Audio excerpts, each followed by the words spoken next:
And there is ample evidence that if the short-term side effects of psychotropics don't get you, the long-term effects will. Psychiatric drugs are toxic to the body. They do build up in the body and add to the body's reserve and reservoir of toxins that will suppress the immune system, and the body will try and fight them as foreign objects. If they're on these medications for years and years and years, I mean, one of the things that we know about adults and some of the, for bipolar and schizophrenia is that they're dying at younger ages, and these are adults. So if we're starting this medication approach with young kids, what is their life expectancy going to be? No one's really examined it or is looking at the big picture, which is what's it really do to a society with a proliferation of mood-altering, emotion-altering, or blunting in a society at large. And I think we're going to really see a huge increase in violence and suicide and a lot of bizarre behaviors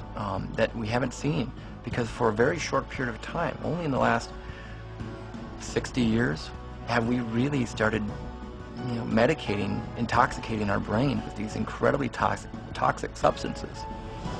The very real probability of significant long and short-term side effects should give anyone considering taking psychotropic drugs great pause. But what about those already taking them, who, no matter how hard they try, cannot get off?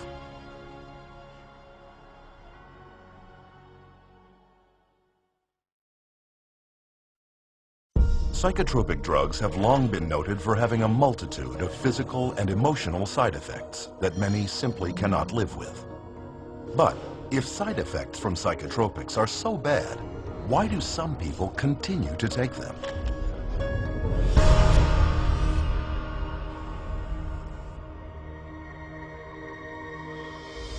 Psychiatrists, drug companies, and even government agencies are entrusted with the safety of the drugs they put on the marketplace. And while they will reluctantly admit to most side effects of psychotropics, there is one more that they almost never mention. Every single one of these drugs are addictive, psychologically and or physically addictive. They change your body's makeup, you change your body how it reacts to things. And so even though people, in their psychological state, they may be over their depression, they physically will need that drug still. And so that becomes the complication of getting them off. I have people come to me on a weekend, they run out of refills, and they say to me, if I don't take this drug, I'm going to get sick. If I don't take this drug, I'm going to get sick. We don't talk about psychologically, we don't talk about depression, we don't talk about anxiety. I am going to get sick if I don't take this drug this weekend. It has nothing to do with psychology.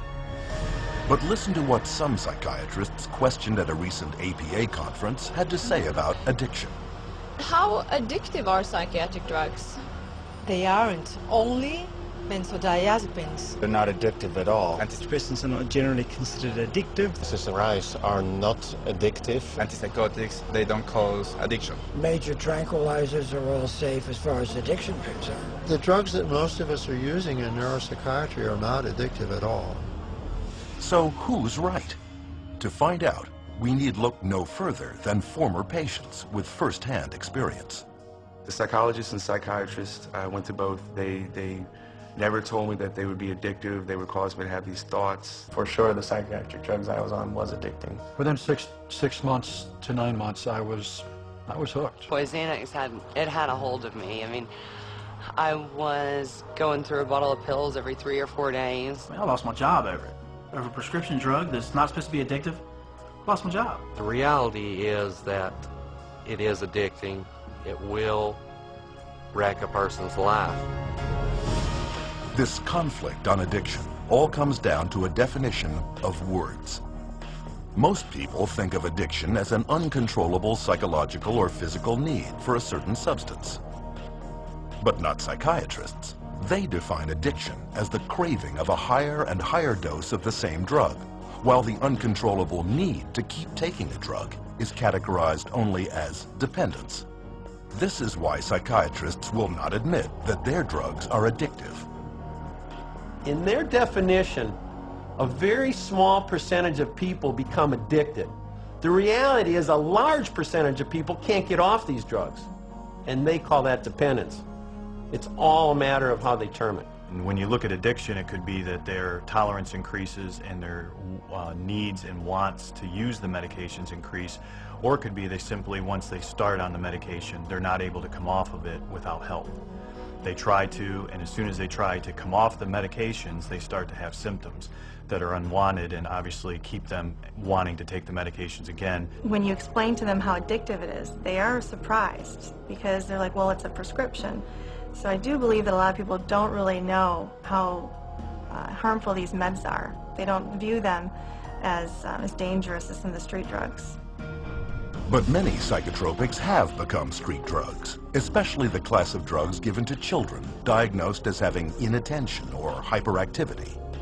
Stimulants such as Ritalin, Adderall, and Concerta are so habit-forming that they are listed by the U.S. Drug Enforcement Administration as Schedule II drugs, highly addictive substances on the same list as morphine and cocaine. Biochemistry and pharmacology of Ritalin is exactly the same as that of cocaine, except for the speed of onset.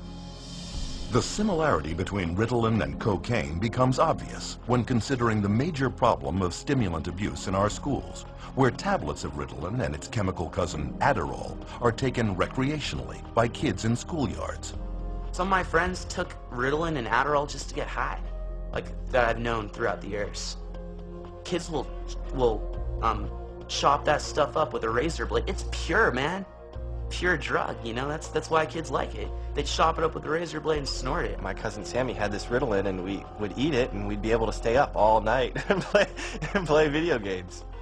It was, your pupils would dilate. It was just outrageous. Matter of fact, in 8th grade, I got kicked out of school 3 days before it let out for selling Ritalin and actually snorting lines in the back of the classroom. So yes, sir, it definitely caused me some problems there, and I definitely had people buying them from me. Yes. This is no small problem. In 2006, researchers discovered that more than 7 million Americans had misused stimulants, with 75,000 American teenagers and young adults becoming addicted every year. Beyond just addicting its users, stimulants are also well known as gateway drugs that lead to further addiction to such street drugs as cocaine, heroin, and methamphetamine. When you provide drugs in the manner in which most of our children are being provided drugs at an early age in life, only prepares that child to be on more drugs as they get older. And yet in several recent publications, psychiatrists actually encourage children labeled ADHD to take stimulants to reduce future dependencies on cocaine and other street drugs. But evidence shows that not only is this theory unfounded, but the reverse is true. When I've spoken to people who are methamphetamine addicts, they said that the drug that they started taking almost consistently was Ritalin. The longer a child is on Ritalin, the more the likelihood that they may become addicted, whether it's Ritalin or Concerta or Adderall, okay, or a number of other drugs.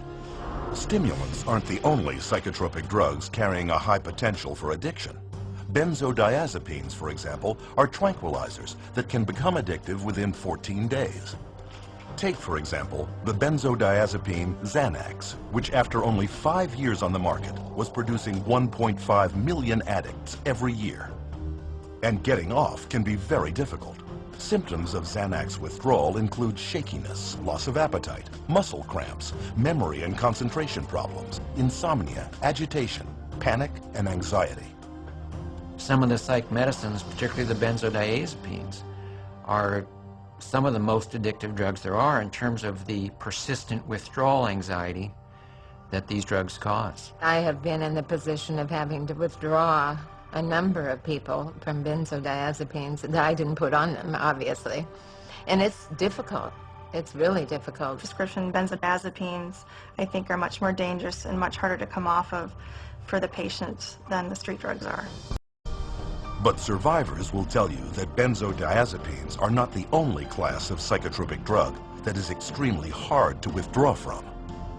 I had about 10-year time frame in my life where I abused both street drugs and prescription drugs. And the drugs that were the hardest to come off of, in my opinion, were the psychiatric medications. And I mean worse to come off of than a drug like heroin.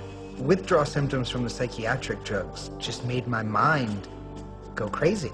I couldn't think. I couldn't form coherent thoughts whatsoever. It was racing. I had highs and lows, ups and downs, hot and cold sweats. I went through seizures. I was sweating with night sweats so bad I was wetting my bed just for sweat. I had tremors really bad. I mean, I joked that I looked like I had the end stages of Parkinson's disease, but you couldn't even hold me still when I was going through withdrawals. My legs would shake. I couldn't sleep. No one in the world should have to go through what I went through, in my opinion, and I wouldn't wish it on my worst enemy. Even newborns born to women taking psychotropics while pregnant can undergo withdrawal. These infants could experience irritability, hyperactivity, abnormal sleep patterns, vomiting, diarrhea, and failure to gain weight. But it is the amplification of certain side effects caused by withdrawal from psychotropics that can have a disastrous effect on the individual. Now the person stops taking the drug, and the effects of the withdrawal or the effects of stop taking the drug are increased and amplified symptoms like the depression or suicide ideas, or etc. They have tremendous mood swings. They invariably get violent. They cannot control their emotions. You're very depressed, you're suicidal, you're hallucinating, you're psychotic, you're crazy, you're manic when you stop taking your medication. This is why improper withdrawal from SSRI antidepressants in particular has been shown to trigger mood swings and uncontrollable anger, which have been implicated in many recent killing sprees. In May 1998, for example, 15-year-old Kip Kinkle had just stopped taking Prozac when he shot and killed both his parents, then went on a shooting rampage at his Oregon high school, where he murdered 2 more and wounded 25.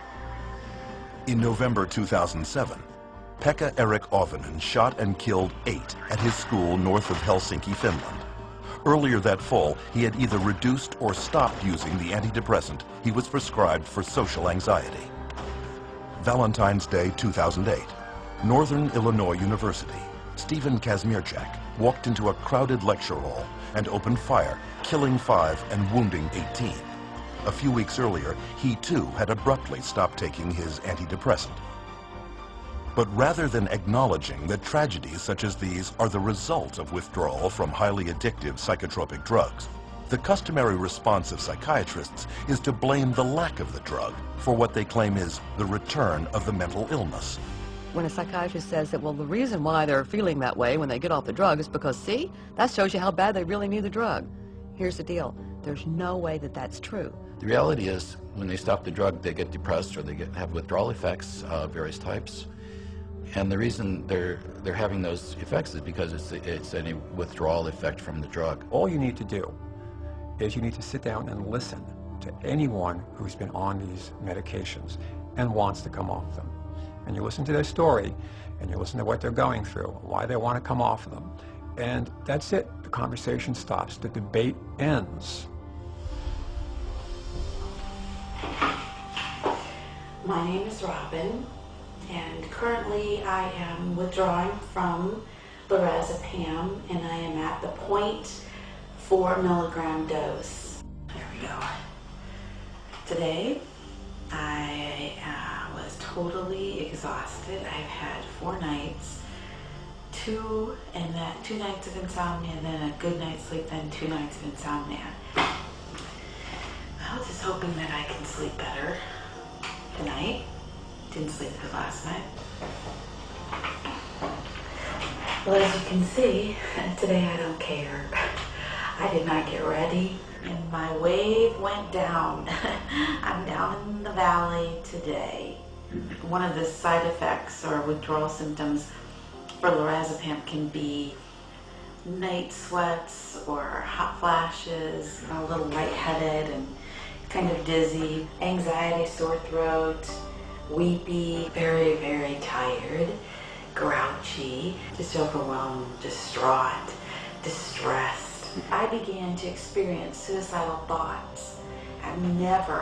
I think I've said a little bit to my husband, but he was already worried enough. This is really the first time I'm saying something about it. I feel like I could have a nervous breakdown. You know, there are just times like I hit a brick wall and I can't do it anymore. It's going to take another, maybe 18, 19, 20 weeks to get off of it. And that is very overwhelming to me. I'm weary today. And this is how I used to be for many weeks with lorazepam. And that's the hardest thing, is you are trapped into living it out the way you have to live it out in order to be safe. So that's frustrating. I just want my life back. And that's where I am today. It took months for Robin to wean herself off just one of her psychiatric drugs. And addiction specialists agree that slowly withdrawing is the only safe way. You just can't cut people off from these drugs. Sometimes it can take up to a year or more, depending on the person and how long they've been on the drug and how we wean them off. You can't stop these drugs cold turkey. No. I would never advise anybody to just stop them. They need to be under the care of a medical practitioner. When some of my patients come in and they talk to me about getting off of psychiatric medications, I really caution them not to just stop their drugs cold turkey, because that can really send them into a tailspin. The data is right there. It's going to cause the symptoms that it causes. It's going to have withdrawal effects, and they know it. There's not a psychiatrist that doesn't know it. And yet psychiatrists tell us that psychotropic drugs are the only way to keep people from insanity and alleviate mental distress. But is this really the case? Or are there other choices, effective, inexpensive, and drug-free, that could accomplish all the empty promises left broken and unfulfilled by psychiatry?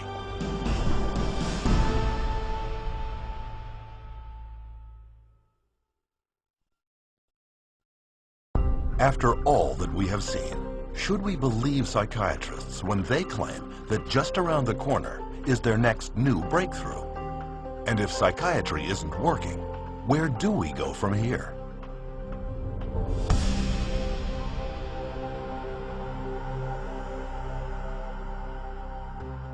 When we look over the landscape, one question becomes clear. How can anyone trust psychiatrists with their mental health? Even psychiatrists interviewed at a recent convention of the American Psychiatric Association readily admit they have no answers. What is the answer to mental illness? That's too broad of a question to answer. What's the answer to mental illness? I don't think there are any answers to mental illness.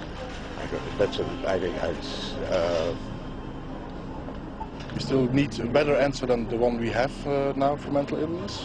I can't even understand the question, I guess. There's no real answer. You can't. These are like chronic problems. You can't just cure somebody. Since psychiatry has no answers, how do we care for those with very real and severe psychological problems?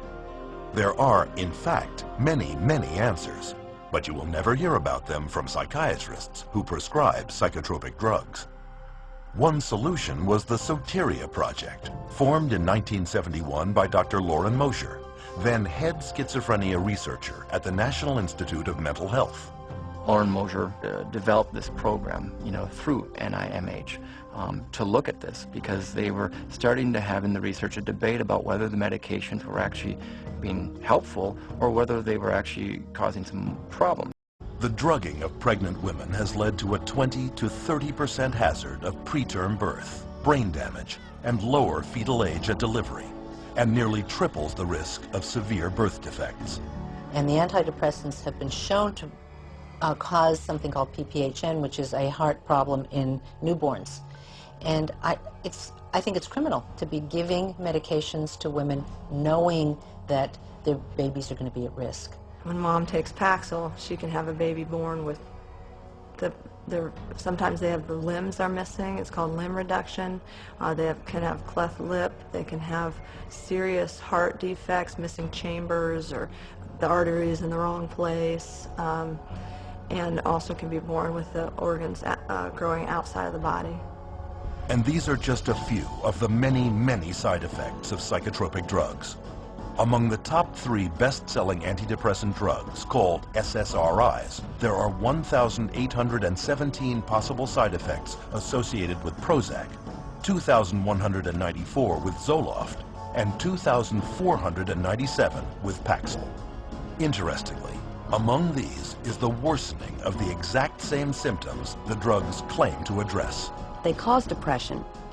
They cause suicidal tendencies and ideologies.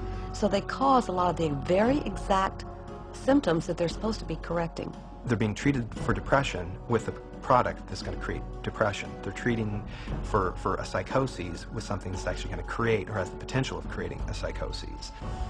Atypical antipsychotics, one of the newest classes of psychotropic drugs, are used mainly on adults and children diagnosed with bipolar disorder. They are also known as mood stabilizers.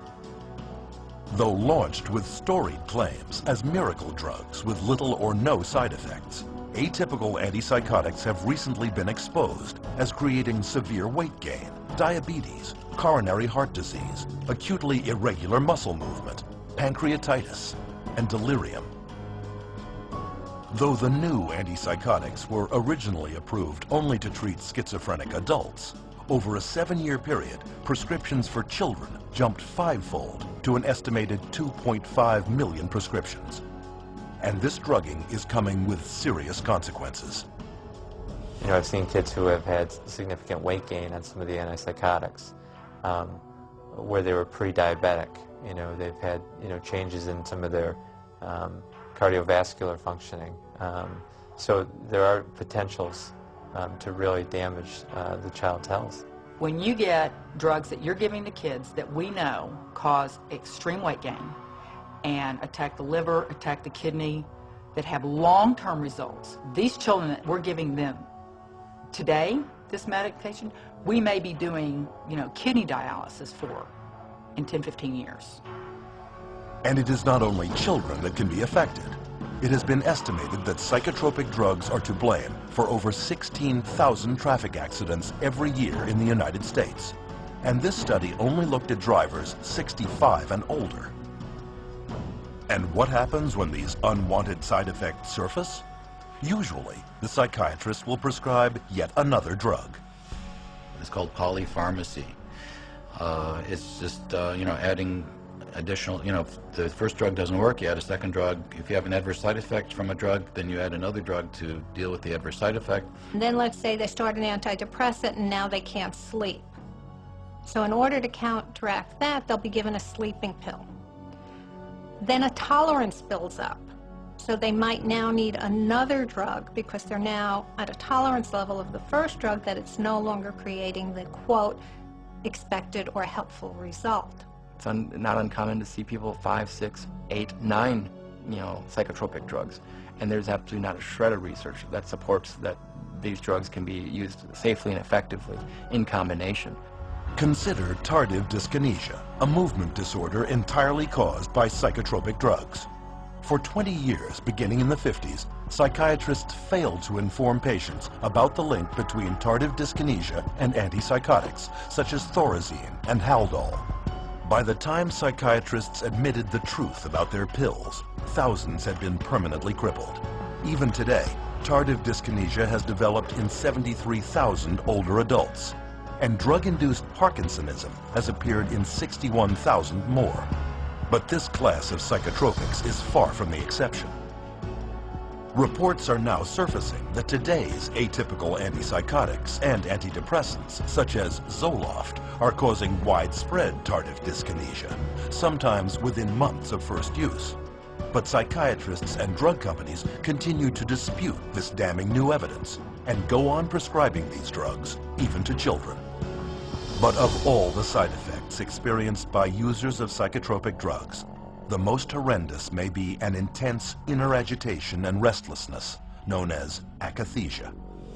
These drugs can cause something called akathisia, which causes people to become very agitated, and actually a little nuts, you know, a little off balance, and they'll do things that they never would have done before, things that are totally out of character. This is a normal person without any history of auditory hallucinations, and all of a sudden they'll say there's voices telling them this is the only way to stop the pain, this is the only way is to kill themselves. Had patients tell me that they never, ever, ever had one single thought about suicide in their entire life until they started on the drug.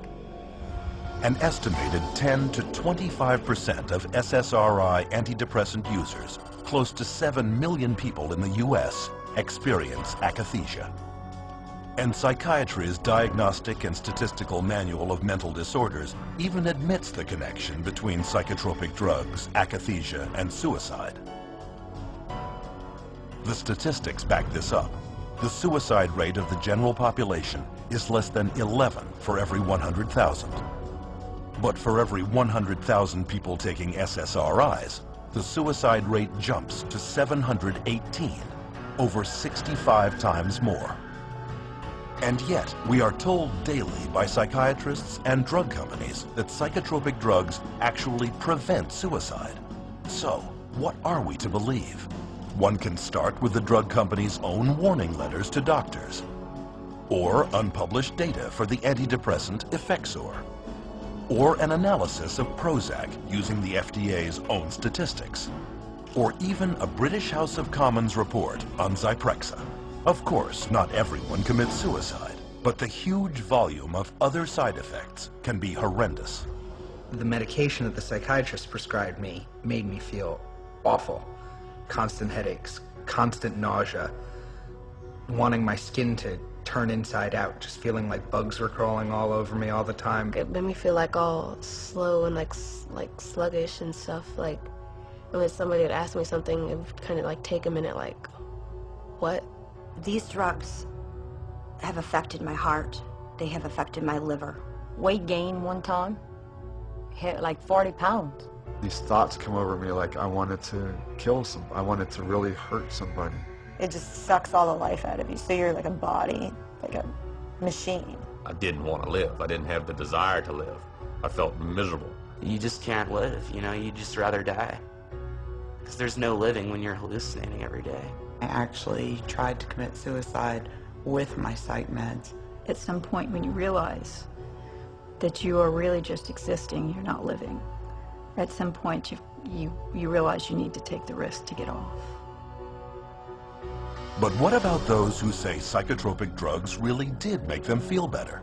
That for them, these are life-saving medications whose benefits exceed their risks.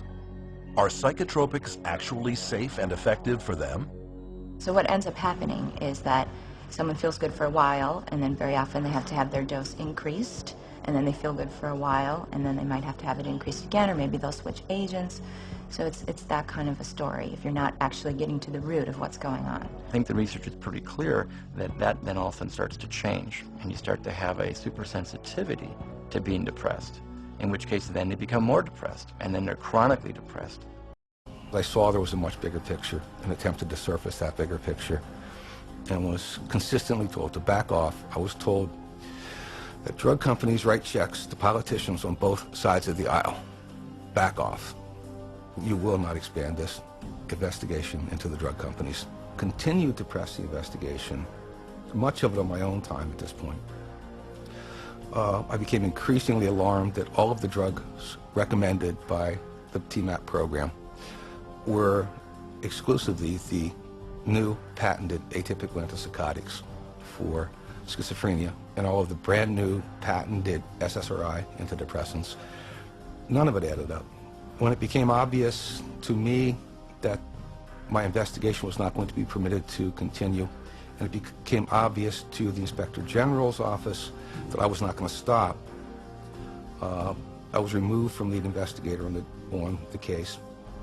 They threatened me with loss of career, with loss of job, with loss of reputation, essentially. Despite the investigation resulting in the conviction of Pennsylvania's chief pharmacist, TMAP and offshoots like PenMAP spread throughout the country, generating billions of dollars in drug sales. But the psychiatric gravy train comes at great public cost.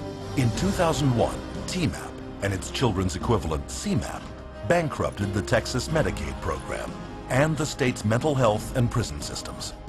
So, what do we see in the final picture? A government-run, taxpayer-funded mental health screening program wherein every person judged by psychiatrists to have a mental illness is given powerful, dangerous, and expensive psychotropic drugs. And if they don't work, electroshock treatment. They're going to start with school children on the New Freedom Initiative. Then they're going to move it to senior citizen nursing homes. Then they're going to move it to, of course, military. And then parents. By the time you're 18, you've been screened in utero when you were an infant. You were screened as an infant when you first came out. You were screened in your daycare. You were screened then at school. You were screened at the pediatrician's office. You're screened in high school. You're screened over and over again. And to sit there and pass laws requiring that people be screened and drugged based on screening under state law or federal law is really, it's criminal. It should not be done. They're marketing this madness all over this country, and we are actually becoming an example for the rest of the world. So we're, again, the poster child, if you will, and so the rest of the world is spending more and more on drugs. I don't know that there was ever a time in the history of the world where people have been drugged to the extent of what we're seeing today. The reality is, if you look at the overall picture, I don't see these drugs helping us make a better society. We see it in the military, we see it in our children, we see it in the schools. These drugs are not working to make a better society. And with hidden mental illness marketing campaigns at full tilt, what happens to patients once diagnosed and delivered into the psychotropic drugging machine?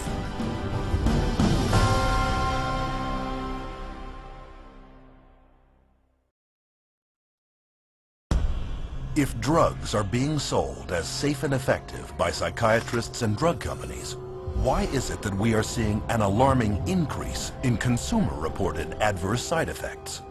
What are psychiatrists not telling us?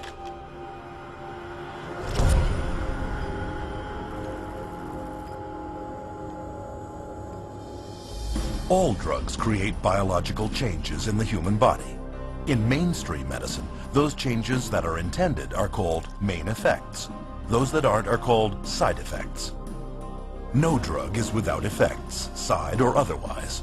But with psychiatric drugs targeting delicate brain processes, all effects, even main effects, can be hazardous, unpredictable, and sometimes irreversible. And all these medications that are apparently supposed to act as a magic pill, they're finding all of them have side effects that, could put the patient in harm's way just as well as it could help them. So, just what are these drugs doing, and how do they work? To find out, you should be able to locate much of this information in the drug's package insert, or PI. Contained in this insert is the mechanism of action, the drug maker's explanation for how the drug works on the body. Take, for example, antibiotics, drugs used for over 50 years as a cure for infectious diseases such as tetanus, tuberculosis, and strep throat. Its mechanism of action is well known. Antibiotics prevent the cellular activity of bacteria, thus inhibiting its growth or killing it altogether. But with psychotropics, drug makers say on their own package insert that their mechanism of action is unknown. Most of the medications that are given to clients, whether they're SSRI medications or they're antipsychotics, a lot of the pharmacology of these medications, they don't even know how they work in the first place. But it has been noted that there is one primary side effect of psychotropics that is common to all. Most medication and psychotropic medication, I've noticed, tends to flatten things, so that while you're decreasing the depression, you're also decreasing the joy. And so you're minimizing what it means to be human in the service of avoiding dealing with a problem. They can't connect to the world around them. They feel like there's no feeling, which is, You know, you should have some feeling there. All that's doing is really numbing them down, and they're not doing the work that they need to do to resolve that issue that's going on somewhere internally. But the numbing of emotions is not the only way psychotropic drugs affect the user. Each of the 5 main classes of psychotropics has side effects of its own. Typical antipsychotics, such as thorazine, are powerful chemicals originally designed to shut down the central nervous systems of mental hospital inmates. They are now mainly used on people with serious mental problems, and they can cause feelings of helplessness, deterioration of the mind, neurological damage, dementia, trembling, twitching, and damage to internal organs, to name a few. Anti-anxiety drugs such as Valium and Xanax are prescribed for nervousness, anxiety, and panic disorders. They can cause patients dissociation, cognitive impairment, increased aggression, fatigue, hallucination, and acute amnesia. They've got foggy thinking, they're bloated, they have weight gain, they're now diabetic. It's one symptom after another, all caused from the drugs that they're taking, and they don't realize it. Stimulant drugs like Ritalin, Adderall, and Concerta are mainly used for people with so-called attention problems, such as attention deficit hyperactivity disorder. These drugs are very addictive and can result in stunted growth, weight loss, manic behavior, heart palpitations, neurological tics, cardiac arrhythmia, gross brain shrinkage and malfunction, anxiety, insomnia, violent behavior, and even sudden death. Ritalin, a stimulant commonly prescribed to children, acts on the body in a very similar way to cocaine, but is far more potent. And recent studies show that it can cause permanent changes in children's developing brains. So you're going to have problems, and it is shown that some of these medications, particularly the stimulants that they're giving like Ritalin, Concerta, all the ADHD medications actually shrink brain tissue. They know that these psychiatric drugs destroy cells, destroy brain cells, shrink brain tissue. How can that possibly ever benefit anyone? It can't. That's the simplicity. It's not possible. Antidepressants are a 4th class of psychotropic drug. As their name suggests, they are used to treat depression and mood disorders. The list of side effects includes blurred vision, dry mouth, low blood pressure, internal bleeding, weight gain, sleep disturbance, seizures, impaired cardiac function, and psychosis. The most common thing that I see is the sexual dysfunction.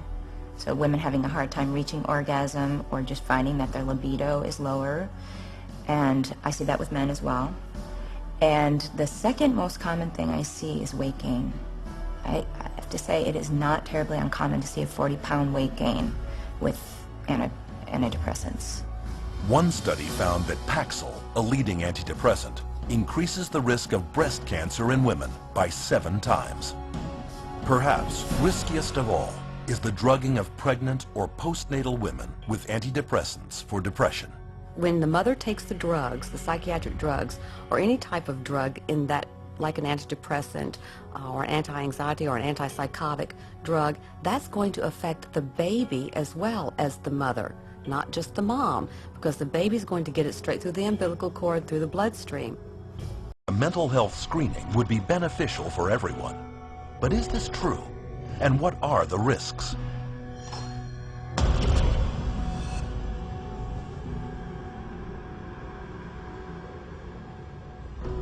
In 2003, a presidential advisory group known as the New Freedom Commission on Mental Health issued a comprehensive program that laid out its strategy for screening major segments of American society for signs of mental illness. Some of their goals included programs creating early detection of mental illness, enlarging the role of schools in diagnosing and treating mental problems, and expanding the use of mental health screening beyond the psychiatrist's couch and into the offices of primary care physicians. It's going to screen the population for mental health, the whole population. They're going to do it by stages, starting with school children, of course. So far, mandatory mental health screening is not yet a reality, except for a few small segments of society. One of them consists of the most powerless and disenfranchised of them all, foster children. A child goes into foster care, they label the child with some kind of a psychological problem. The child is immediately sent to therapy. Well, the therapist will say, well, I believe the child needs to be on something. So they recommend that the child see a psychiatrist to have the drug administered. Out of the 60, 65 families that I see, I mean, easily 90% of the kids they have the mental health diagnosis to begin with. If they get it from a psychiatrist, it almost always comes with meds. And I think that we see identified as at-risk kids in the community, and we see some of the most intense situations. And a lot of them are on 4 or 5 different meds. I've seen children that the day they're taken out of their parents' custody and placed into state custody, actually seem happy, healthy, vibrant, energetic. And then, 2 months later, after they've begun taking these medications, they're very slow. They are zombie-like, is the best way to describe it. Today, all children entering Texas's foster care system receive mental health screening. The result? 60% of the state's foster child population is diagnosed and put on at least one psychotropic drug, including some children as young as 3 years old. And it is worse in other states. In Massachusetts, for example, 2/3 of children in state care are being treated for mental illness. Nationally, foster children are being drugged at over triple the rate of children in the general population, such as in the case of 7-year-old foster child Gabriel Myers, on 2 powerful psychotropic drugs, one carrying an FDA warning for causing suicidal thoughts in children when he hanged himself with a shower hose. Another market segment is active duty soldiers who are routinely screened at military clinics, labeled with a mental disorder, and given powerful and potentially violence-inducing drugs. Iraq wasn't like Vietnam. There weren't illegal drugs everywhere. But there were drugs everywhere because, every guy on post, they knew all they needed to do was go down and see the combat stress unit, the shrink, and he was the drug dealer on post for us. Almost everybody that saw the body or experienced the event were put on some sort of psychotropic medication. Some bases where my friends were at, my fellow veterans were at, everyone, the whole platoon was on drugs. I would say about 75% of active duty military is addicted to some type of psychotropic drug. You can walk around a military barracks and you ask someone for some Prozac and somebody's got some Prozac or some Xanax or some Zoloft. I've got friends who were in the Army with me who are now dependent on Zoloft and psychotropic drugs just because they got used to it in Iraq and they didn't ever want to get off it, and now they're dependent on it and addicted to it. We have huge numbers of military people on antidepressants, and instead of the suicide rate going down, which you'd expect if the drugs were effective, the suicide rate is going up. This last January we had more soldiers commit suicide than we had die in combat. And what's not being brought out much yet is the fact that the large majority of these soldiers were on these drugs. We're drugging the military at a rate we've never ever seen before. And this is just the beginning. Military mental health screening programs are planned for 43 clinics in 15 bases throughout the United States, Germany, and Italy. Studies reveal that as many as 12% of those serving in Iraq and 17% in Afghanistan are on some type of antidepressant or sleeping pill. A total of 20,000 service members. But this number pales in comparison to the number of pregnant or postnatal women that could be drugged should mandatory psychiatric screening laws for them come to pass. And when a woman is pregnant, right during the pregnancy, specifically right afterwards, her hormones are changing and sometimes raging. And to screen them and call it mental illness, if they have any type of emotional issues in any way, shape, or form, is utterly ludicrous. Even without laws mandating it, expectant mothers may be screened for mental illness and not even know it. Here are some women interviewed coming out of their doctor's offices. you ever been screened for mental illness? I have not been screened for mental illness. No, I've never been screened for any mental illness. I don't remember any pre-screening. I have not been. No. No? Have you ever been screened for any mental illness? No, I have not been screened for any mental illness. Did your OB/GYN or gynecologist have you fill out a questionnaire that contains psychological questions? Yes, my OB/GYN did give me a questionnaire that has psychological questions. I've never been screened for mental illness. Yes, I would say the first time I went to see my OB/GYN, I did fill out questionnaires about even family medical history, my mental state. I've not been screened for any mental illness or depression. I took a questionnaire at my 6-week checkup, and it basically asked me about if I was crying, if I felt depressed. Yeah, it was a questionnaire about depression. If you're depressed, or if you had any history of depression. Are you happy with your normal day? Are you happy about being pregnant? Have you ever hurt yourself? Are you happy? If I feel like hurting someone, if I was angry. Do mental illness run in your family? You know, it was very noticeable to me after the pregnancy that they're actually fishing for the postpartum depression. When I was pregnant with my daughter, before I had her, I had to take postpartum depression medicine from my 7th month on to my 9th month. And where is this screening leading? To programs like a little-known drugging scheme originally formulated in Texas in 1995 called the Texas Medication Algorithm Project, or TMAP.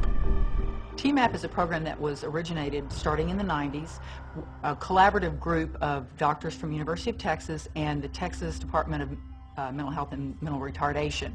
And what it was supposed to do was come up with the best practice for treating mental illness. Using research funding from 11 different pharmaceutical companies, this panel, dominated by psychiatrists, created a step-by-step flowchart that requires the prescribing of only the latest and most expensive psychiatric drugs for patients with mental problems. And if one psychotropic didn't work, doctors were obligated to try another expensive one. And if none worked, the next step would be electric shock treatment. But those running TMAP were hiding a major conflict of interest. They didn't disclose that the researchers that were all involved in creating this, almost every single one of them had financial relationships with the pharmaceutical companies. But Texas isn't the only state with problems of corruption. Alan Jones was an investigator in the office of the Pennsylvania Inspector General. I learned that these monies were all coming in to the state to support and to promote a program called TMAP, the Texas Medication Algorithm Project. And so my concern was piqued very quickly that there was at least one state official who might be inappropriately receiving and dispersing monies from drug companies. They called it PenMap, but it was based entirely on the TMAP model. Also very quickly, I learned that there were other state employees who were serving on advisory boards financed through various pharmaceutical companies, and other state employees who were accepting honorariums personally, directly, from drug companies for speaking in their state capacities or official capacities. That's a felony in Pennsylvania. You're even knowing it.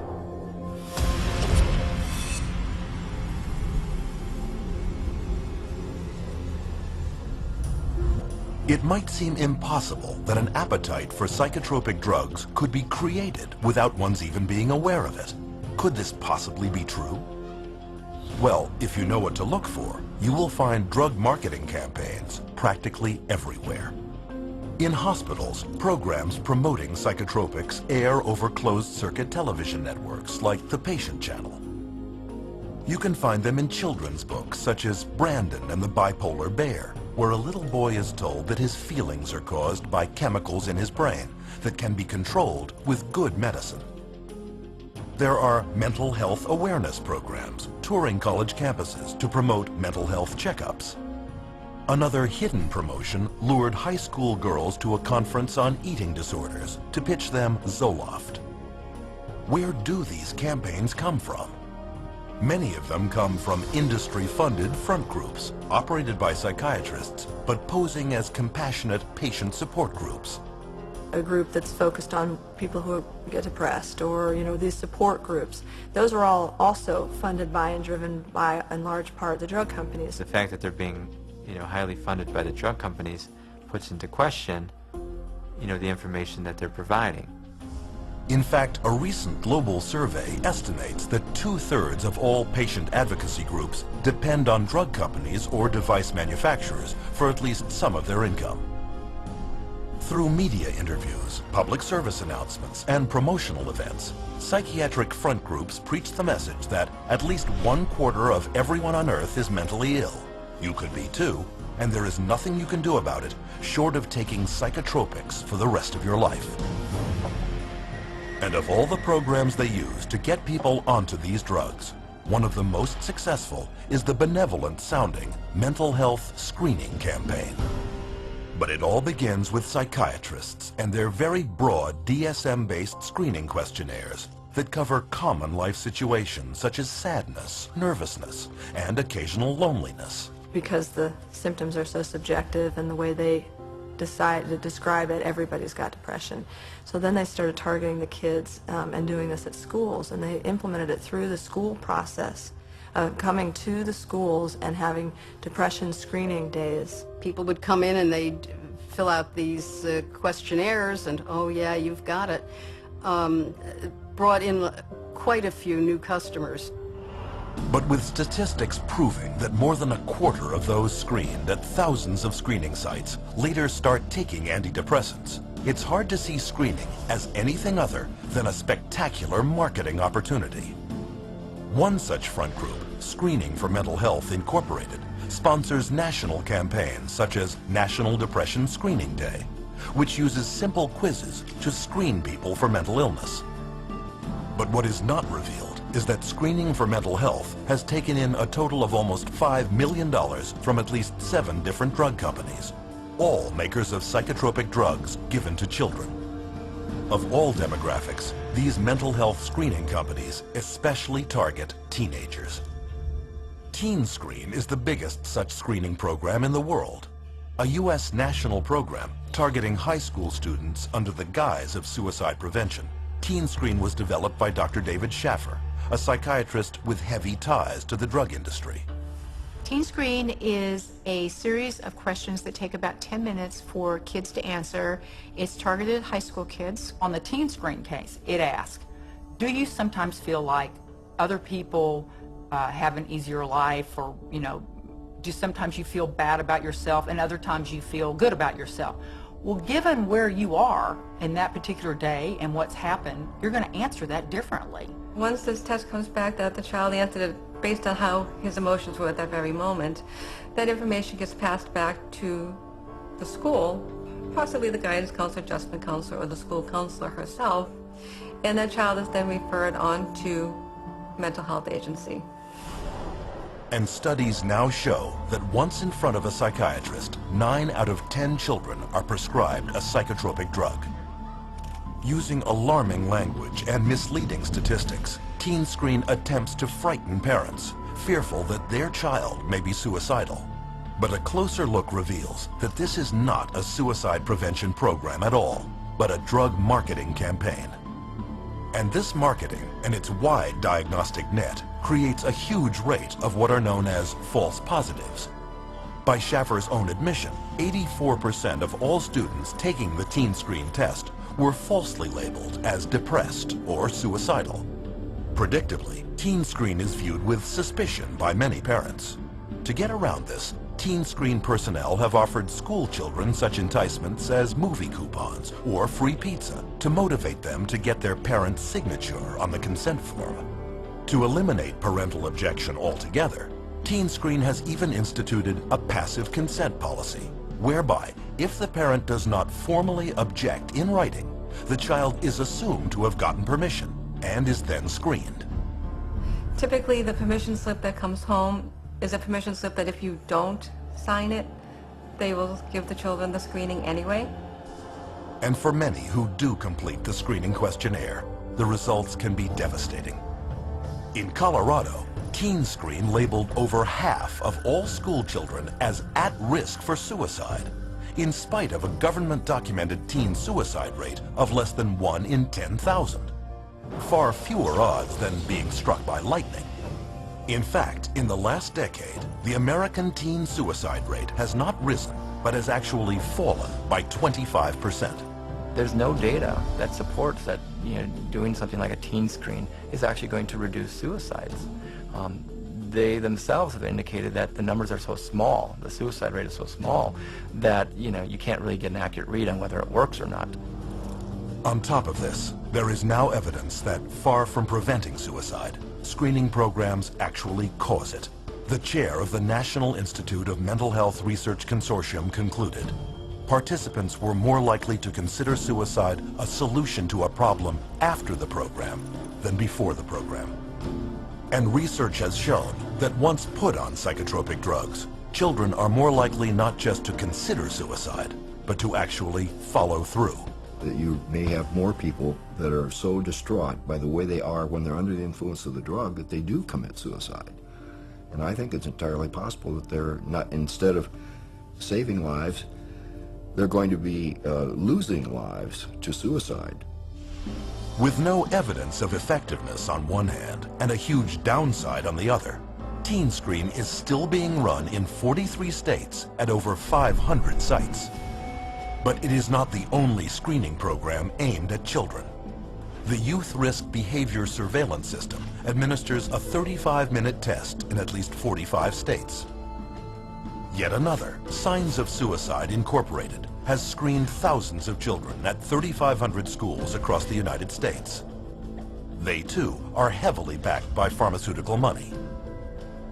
And so far, for psychiatrists and drug companies, it has been a great investment.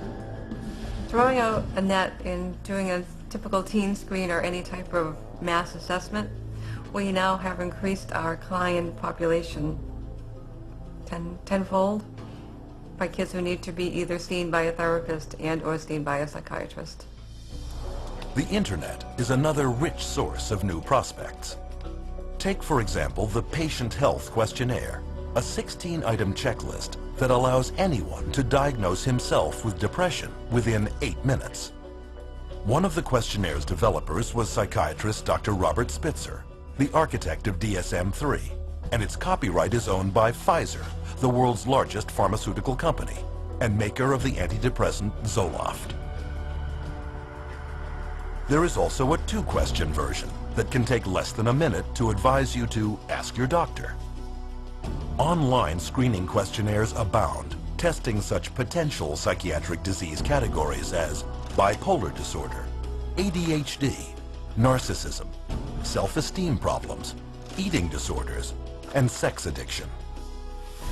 We all have ups and downs because that's what normal life is. If you administer the screening on those times where you have down, you're going to be labeled as having a mental health issue. Where if you took the same screening later, you may not be, but you've already been labeled that way. And that's the danger of that. And labels last a lifetime. So far, screening campaigns have been limited to those willing to participate. But what if the screenings are no longer voluntary? Will this lead to increased drugging?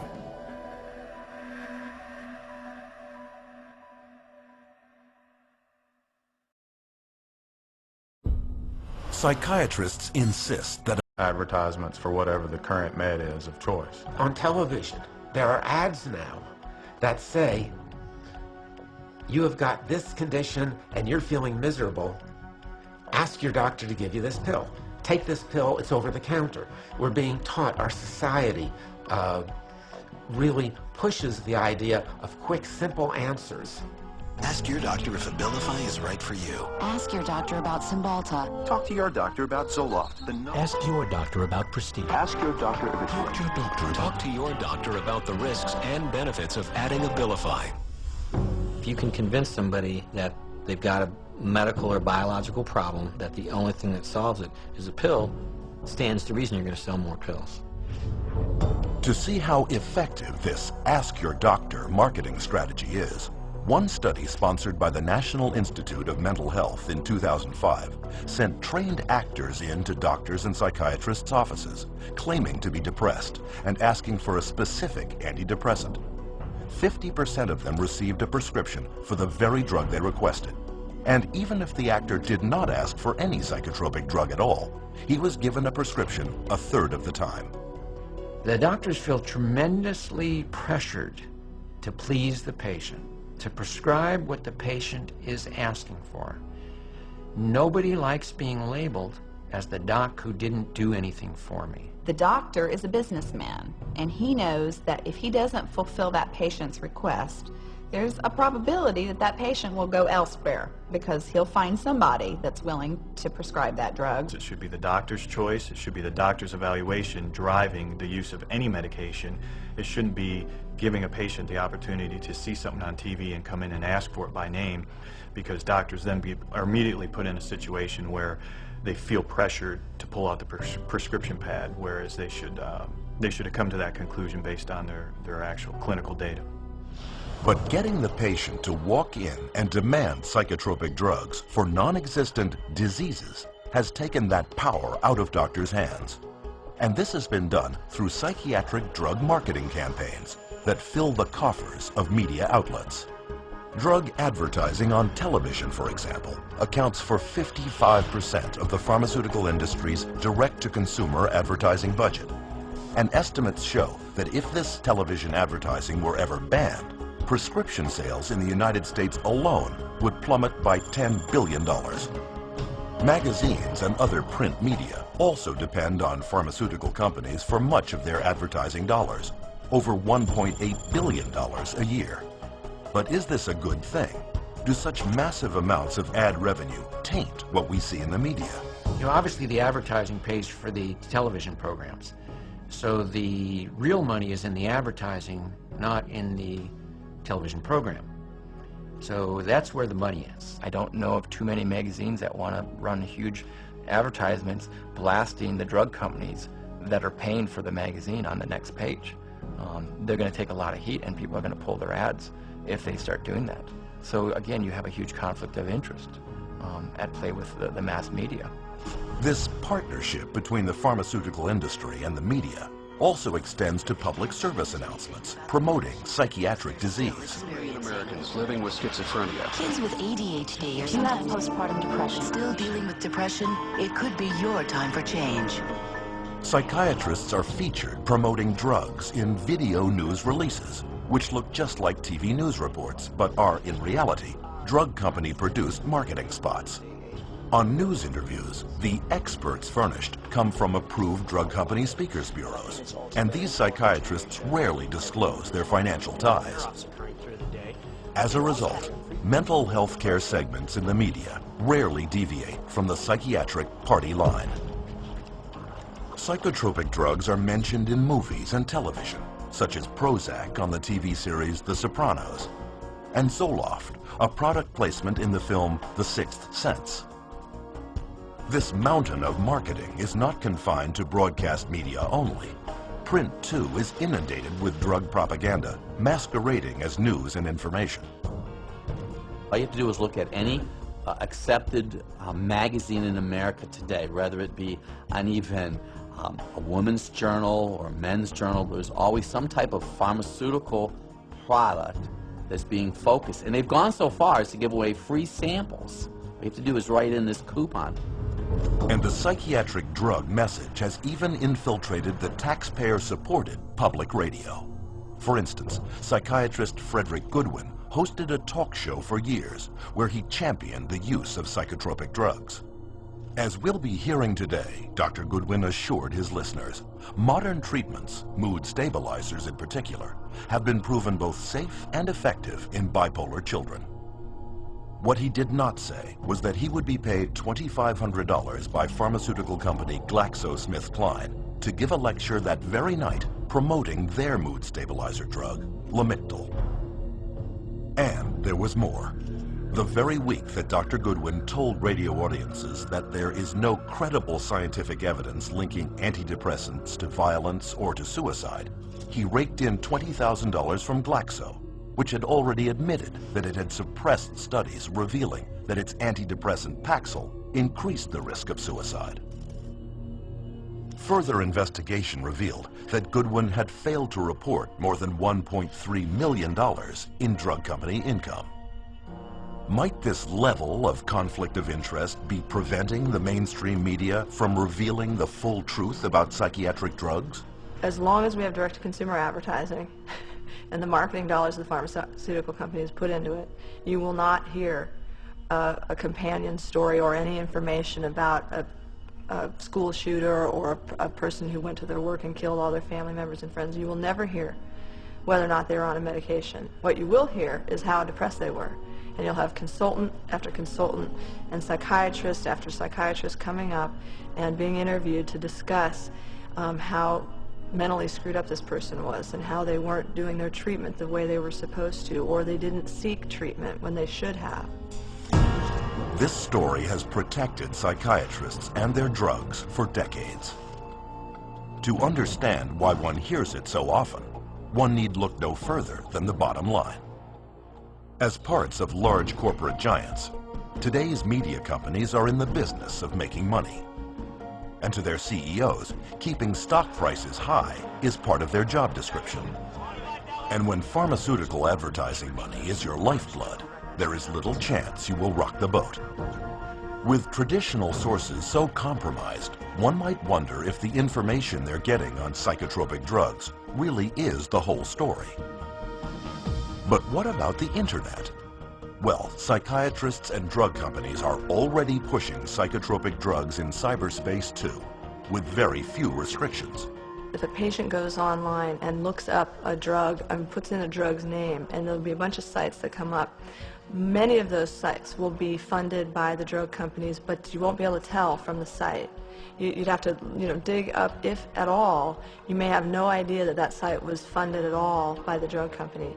And especially those ones like Ask a Doctor, those are definitely drug company driven. Through every communication outlet they can influence, psychiatrists and drug companies team up to drum out one single relentless message. You are sick. We've got the answer. And ask your doctor. Women are a special target for these campaigns, both through magazines and daytime talk shows. This appears to be working, with almost 2/3 of all psychotropic drugs taken by women.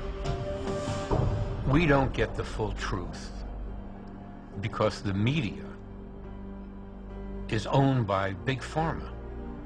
You just turn on your radio or open your newspaper and you'll find ads. They're not going to bite the hand that feeds them.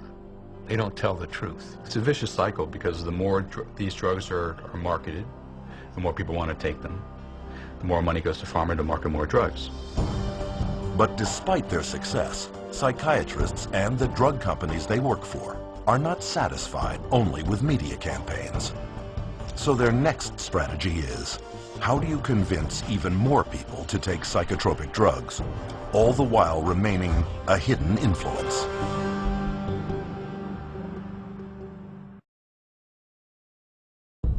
Billions are spent every year by drug companies to advertise their latest drug. These efforts are obvious.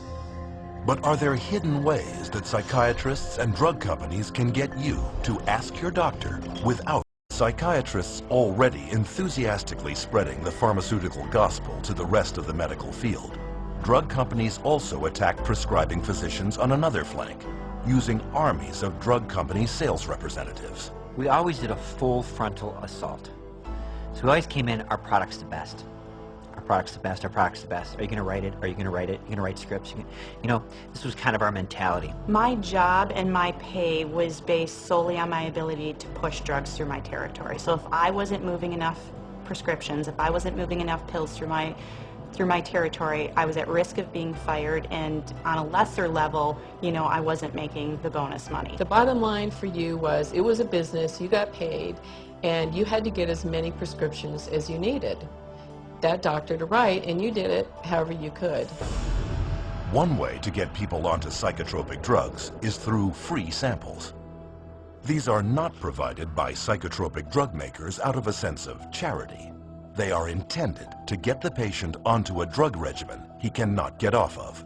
samples sitting on a shelf encourages a doctor to give that drug away and then to write an accompanying prescription for that, which will be later filled at the pharmacy. And that's what doctors wanted, to be able to not only have the samples, but give them to their friends, their family, lots to the patients, because they know if they gave the samples, you had a higher incidence of being able to prescribe. The doctors would prescribe your product. You're getting the physician comfortable with the drug, and you're getting the consumer comfortable with the drug.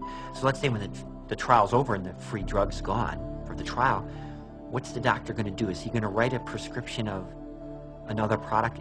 Not if the patient's doing fine. You never want to rock the boat.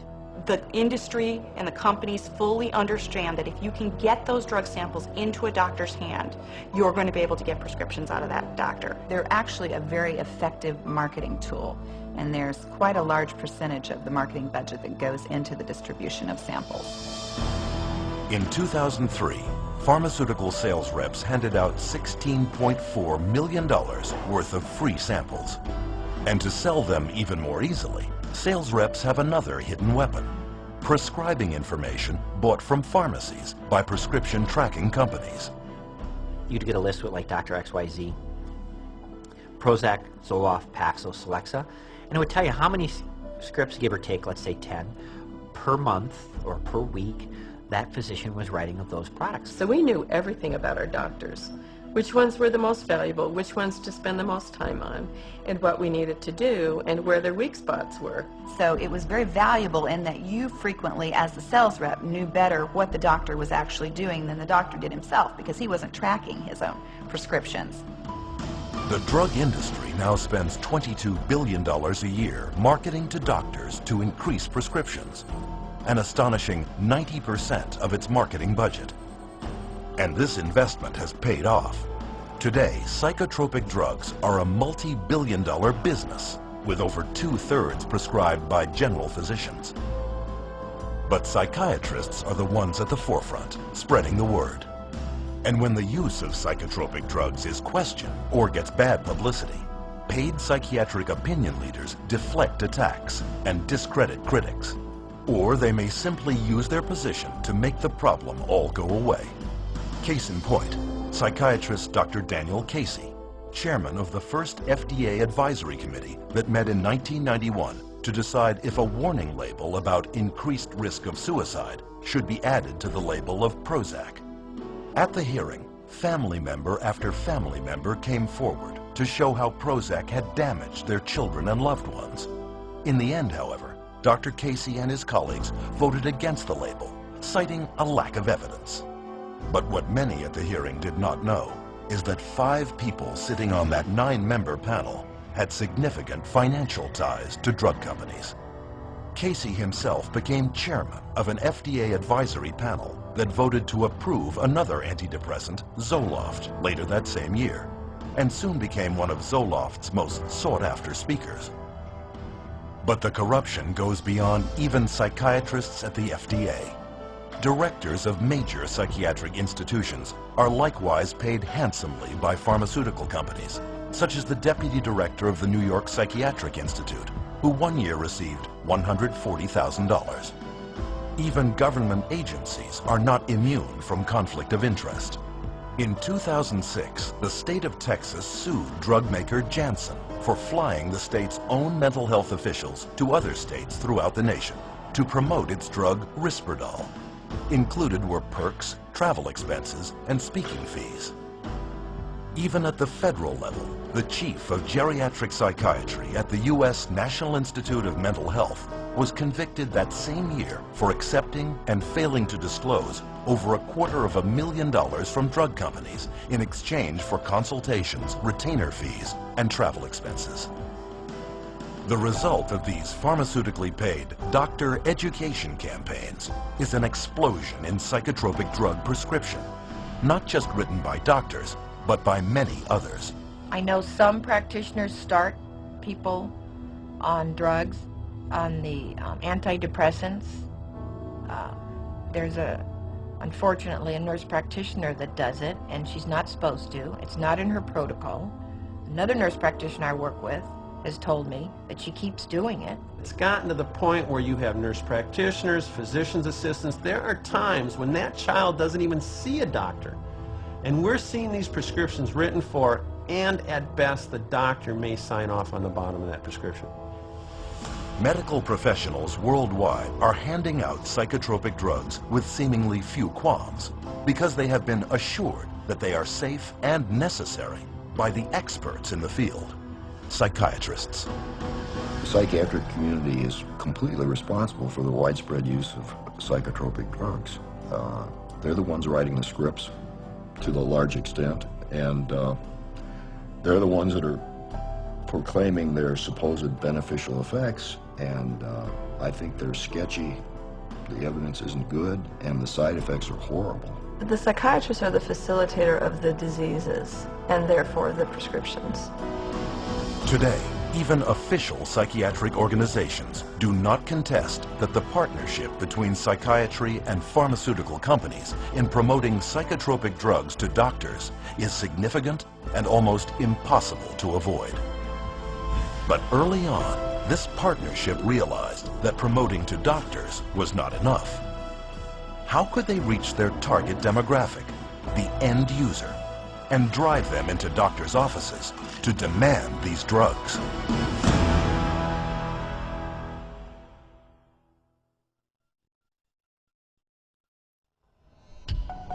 In the mid-1970s, Henry Gadsden, head of Merck, one of the world's largest drug corporations, told Fortune magazine that he wanted his company to be more like chewing gum maker Wrigley's and sell to everyone, even healthy people. Has Gadsden's dream come true? Is marketing now driving the machinery of one of the most profitable industries on Earth? Are psychotropic drugs really being marketed like chewing gum?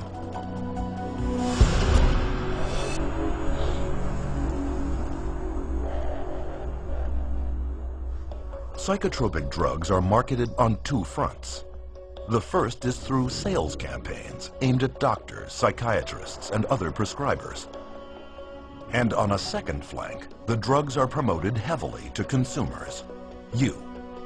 Until recently, however, it was rare to see a drug advertisement on television because, by law, drug companies had to list all side effects, a list far too long for a 30 or 60-second spot. But in 1997, drug company lobbyists pressured the U.S. Congress to relax this rule and allow them to mention only some of the side effects. With this simple change, advertising psychotropic drugs on American television suddenly became possible. And this opened the floodgates to a torrent of advertising, which soared from $595 million a year in 1996 to $4.7 billion today, an increase of almost 700%. The directed consumer advertising on television, they don't give that message that in order to be healthy, you need to be off drugs. They don't give you that message. They give you the message that, oh, you have a problem, you have an issue, here's the drug that'll fix you. And a lot of money is driving this message home. The average American television viewer now sees as many as 16 hours of drug advertising a year. The pharmaceutical industry reaches right into our living room on a daily basis and tries to convince us that we have this problem that they can solve with a pill. That's dangerous. If you watch any primetime TV, if you watch any primetime news, drug companies are anxious to get their products onto the market as soon as possible. This is, after all, a business, and every day can be worth millions. To assure the public and mainstream physicians that their little-tested psychotropics are safe, drug companies spare no expense in getting psychiatrists to stand behind them, and psychiatrists are happy to take the money. It's really quite an interesting marriage that the drug companies have with the medical profession, and psychiatry primarily is a strong arm of them. This relationship is born in medical school.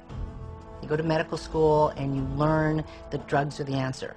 And then you go into residency and you're told about this whole armamentarium of psychotropic drugs, and if somebody's bipolar, you use this whole group of drugs. If someone's depressed, you use these drugs, and so on. And that is the Bible. And when you're a believer, as psychiatrists are, in the Bible of psychiatry, or in that box called psychiatry, you're not likely to stray unless you begin to think for yourself.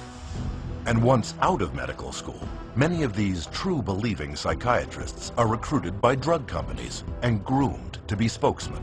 They know then who are the psychiatrists who are most easily influenced, and they can then invest in those doctors, take those doctors to whatever fancy resort to be educated about the latest, newest med, and those people then become the experts. They go and give the talks at the medical dinners, at the fancy restaurants, or at the drug-sponsored symposia at the American Psychiatric Association. They become the teachers in the residency training programs. Once these so-called key opinion leaders have canvassed the psychiatrists in their area, they then bridge over to mainstream physicians to convince them to prescribe psychotropic drugs. So you have the psychiatrists coming in now and teaching at an OBGYN convention. They'll give papers there, or they'll, designed to address GPs and teach the GPs how to look for and diagnose these diseases and these illnesses. And again, the psychiatrist they're the ones who are going to know. Like in the medical profession, most of the doctors will say, well, these guys are the specialists in the field. I'm going to listen to how they want me to do this so that I can do it in my own practice, and they'll follow that lead and that influence, all funded by the drug companies. Indoctrinating physicians begins at medical conferences like these, where government-mandated continuing medical education, or CME, courses are taught. I'm required once a year to have so many units of postgraduate training, and so I have to go to get my hours by approved training centers that the state recognizes, and those approved training centers are run by the drug companies. But far from being educational, these conferences are frequently produced by professional medical education firms hired by drug companies. And their psychotropic drug seminars are commonly conducted by drug company paid psychiatrists, who can be paid up to $2,500 for a single lecture. Most of the continual medical education conferences and courses are sponsored by pharmaceutical companies, and so I can guarantee you they're not going to have doctors talking about the risks of using their medications. The purpose of these conferences is clear. As one of the medical education company's marketing materials reads, "Whatever combination of audiences you need to motivate in order to exert maximum leverage on the marketplace, we can help you identify them, reach them, and influence their behavior." As a marketing strategy, CME works. In one study, prescription rates of doctors following medical education conferences went up 87% for one drug and 272% for another. Not surprisingly, the pharmaceutical industry now spends up to $1 billion for 371,000 such events every year. And as long as they're making money, they're going to do everything they can to subsidize medical education, medical journals, postgraduate medical education, including the educating of psychiatrists, to use as many drugs as possible. And the psychiatrists paid to give these talks make out very well. Case in point, Dr. Charles Nemiroff of Emory University. With deep financial ties to nearly 24 different drug companies, Dr. Nemiroff received $2.8 million in pharmaceutical money from 2000 to 2007. When it was revealed that he had violated federal law by failing to report $1.2 million of this money to his university, he stepped down as chairman of Emory's psychiatry department. But Dr. Nemiroff did not stop at speeches and personal appearances. He was also exposed for having financial ties to a company whose medical device he reviewed favorably in a psychiatric journal he himself edited. On another occasion, he hired 14 Emory University colleagues to write articles for a special supplement of the medical journal celebrating the 5th anniversary of the introduction of the antidepressant Effexor. Nemiroff's journal is one example of a very large problem. In one notable case, the New England Journal of Medicine printed an article whose authors had so many financial ties to drug companies that because of space limitations, the journal was forced to list them on its website. Printed out, these financial conflicts covered 3 single-spaced typewritten pages. But it goes further. In many instances, respectable journals have been fooled into publishing studies written by drug company ghostwriters, but falsely credited to prominent psychiatrists who are paid up to $20,000 to put their names on it. The pharmaceutical industry has set up companies that are educational companies, and they create papers subpoenaed evidence has found these papers where on the top it'll say author ? i.e. they haven't yet decided who to invite to be the author of this scientific paper. Ghostwriting is very common. As many as 50% of published psychiatric research papers are written by ghostwriters. Sometimes the psychiatrist paid to put his name on the article hardly even looked at it. Take, for example, psychiatrist Dr. David Dunner, who endorsed Paxil as lead author in a 1995 study published in the Journal of European Neuropsychopharmacology, only to later admit he had never reviewed any of the study's actual data, but signed off on the summaries instead.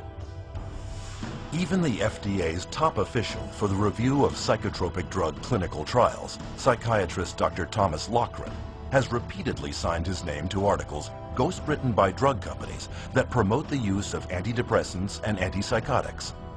Psychotropics now labeled by the FDA itself as having high risks of suicidal behavior and premature death. Besides their considerable influence over FDA policymakers, drug companies exert extensive control over psychiatric journals by means of substantial advertising budgets. Every other page is a pharmaceutical ad that they pay for, and so they are the livelihood of the journals. That's how they get published. Medical journals are completely supported by the ads from drug companies. Without the ads, the journals would dwindle away. Doctors look to scientific publications as the objective source. It comes from this university, this research being done by these, highly revered, very well-respected leaders in my industry. If I can't trust them, it's doctor to doctor. I'm not listening to those sales reps. That's different. This is doctor to doctor. I'm listening to the big guy. And, they've taken over that process. The scientific literature now, you just can't trust it. Today, between 2/3 and 3/4 of all clinical trials published in major journals are funded by drug companies. And to influence prescribers even more effectively, drug companies will give as much as $1 million to journals for reprints of favorable trials they can later use as objective-looking marketing tools. But the pharmaceutical funding of psychiatry goes beyond even this. Until years of pressure finally forced a recent promise to change, the APA's national conference was largely underwritten by drug companies, as were its government lobbying efforts. But old habits die hard. At a recent APA convention, the drug companies were there, handing out food and giving psychiatrists promotional lectures called product theaters.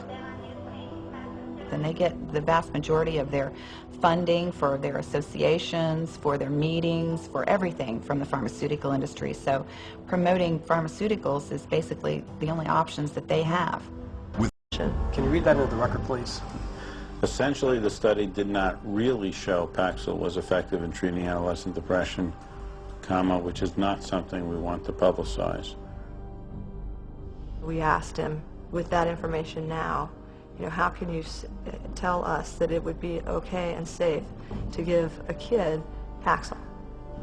And he couldn't answer the question. He sat back, he put his head in his hands, and for, the longest 2 minutes sat there silent. During the last 2 years of his Paxil study, Keller personally pocketed $1 million in drug company money, none of which he disclosed in his published research. When people look at the field of psychiatry and they hear all these reports in the New York Times and Boston Globe, and they see this psychiatrist or this psychologist, took money and didn't disclose it, they wonder, well, is this causing up biases, in the field? I think that's a legitimate concern of the public because of the fact that it is true. With this level of corruption pervading the testing of psychotropic drugs, one is left with the question, where are those who are entrusted with our protection?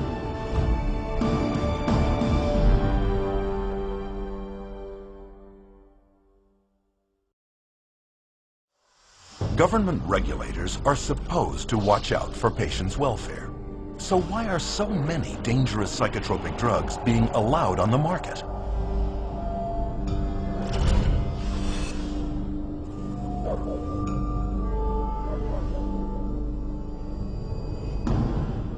At one point, the U.S. Food and Drug Administration was considered the gold standard in drug safety.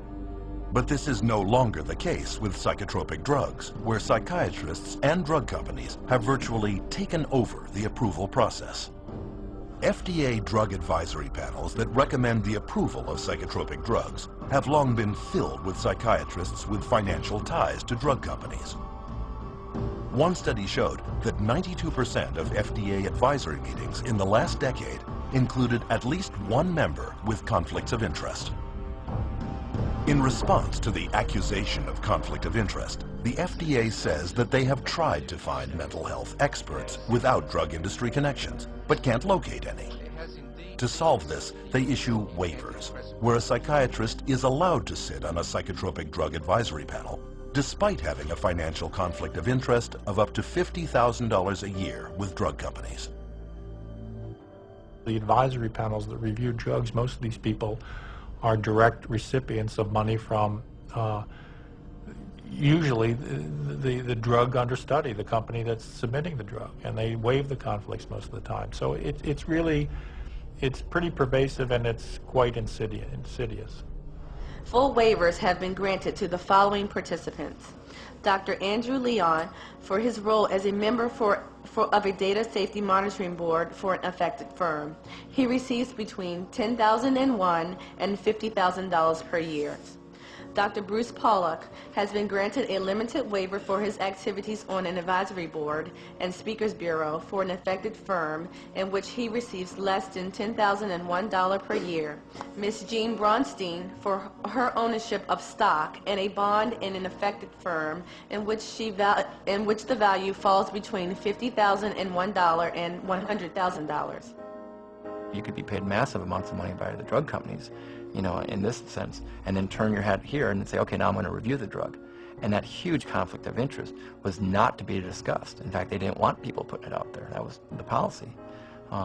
So they still allow it. They still allow that conflict to continue. But now it's meant to, you know, I guess they're supposed to acknowledge if there's a conflict of interest. But acknowledging the conflict and getting rid of the conflict are two different things. The revolving door between government, academia, and the drug industry is one of psychiatry's worst-kept secrets. It's a revolving door, FDA and drug, FDA and drug. So we have a system where those institutions that people trust, want to trust, would like to trust, are truly untrustworthy. Case in point, Daniel Troy, a former drug company lobbyist, who was then hired as general counsel for the FDA, where he filed legal briefs in favor of drug companies and against drug victims. He was the drug lobbyist lawyer, and then he became the general counsel of the FDA. I mean, they talk about having the wolf watch the chickens. After leaving the FDA, Daniel Troy went back to the drug industry, where he is now Senior Vice President and General Counsel for pharmaceutical giant GlaxoSmithKline. This is the atmosphere under which psychiatrists at the FDA give drug makers approval to sell psychotropic drugs. But the clinical trials are not supposed to end here. There is one final stage of testing to go, Phase 4. Phase 4 requires that drug companies track the adverse side effects that will undoubtedly occur in the general public, well beyond the very small samples of Phase 3. The sheer number of side effects that will now emerge has prompted one advocacy group to warn that most drug safety problems will not show up until the drug has been on the market for at least 7 years. The meds are not tested long-term before they get approval from the FDA. The studies tend to be a matter of weeks or a few months, but nothing looking at over the years. And the data that's coming in now from Europe and also in the United States is that the side effects are deadly. Instead of serving a safety function as post-marketing surveillance, Phase 4 clinical trials are now being recast as post-marketing research and repurposed into a means of testing psychotropic drugs for additional psychiatric disorders. Take Zoloft, FDA approved in 1991 to treat major depression. Since then, it has also been okayed to treat obsessive-compulsive disorder, post-traumatic stress disorder, premenstrual dysphoric disorder, panic disorder, and social anxiety disorder. In 2005, the last full year before it lost its patent, Zoloft grossed $3.3 billion. And as with other psychotropic drugs, much of that is pure profit. 100 Xanax pills, for example, only cost 2.5 cents to manufacture, but retail on average for $136.79, a profit of well over 500,000%.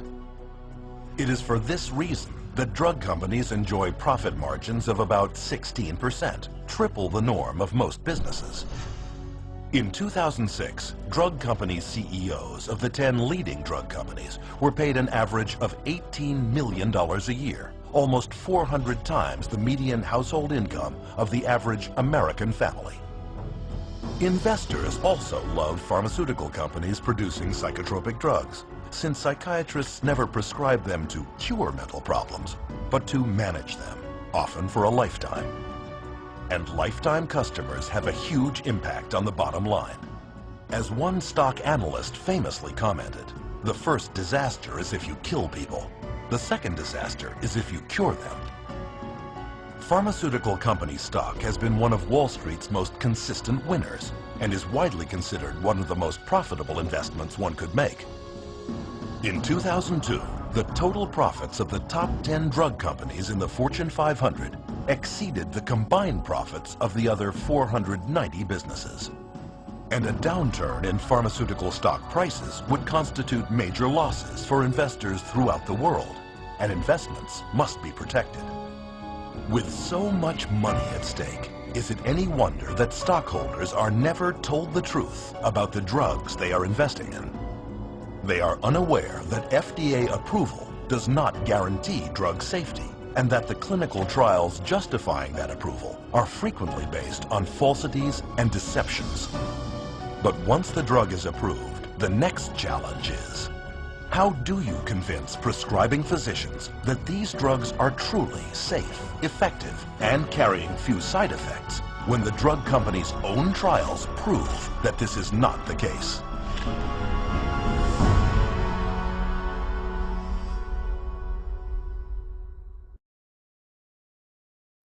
As powerful psychoactive substances, psychotropic drugs are available only through the prescription of a medical doctor. So how did psychiatrists and drug companies succeed in convincing millions of doctors to prescribe them to hundreds of millions of people?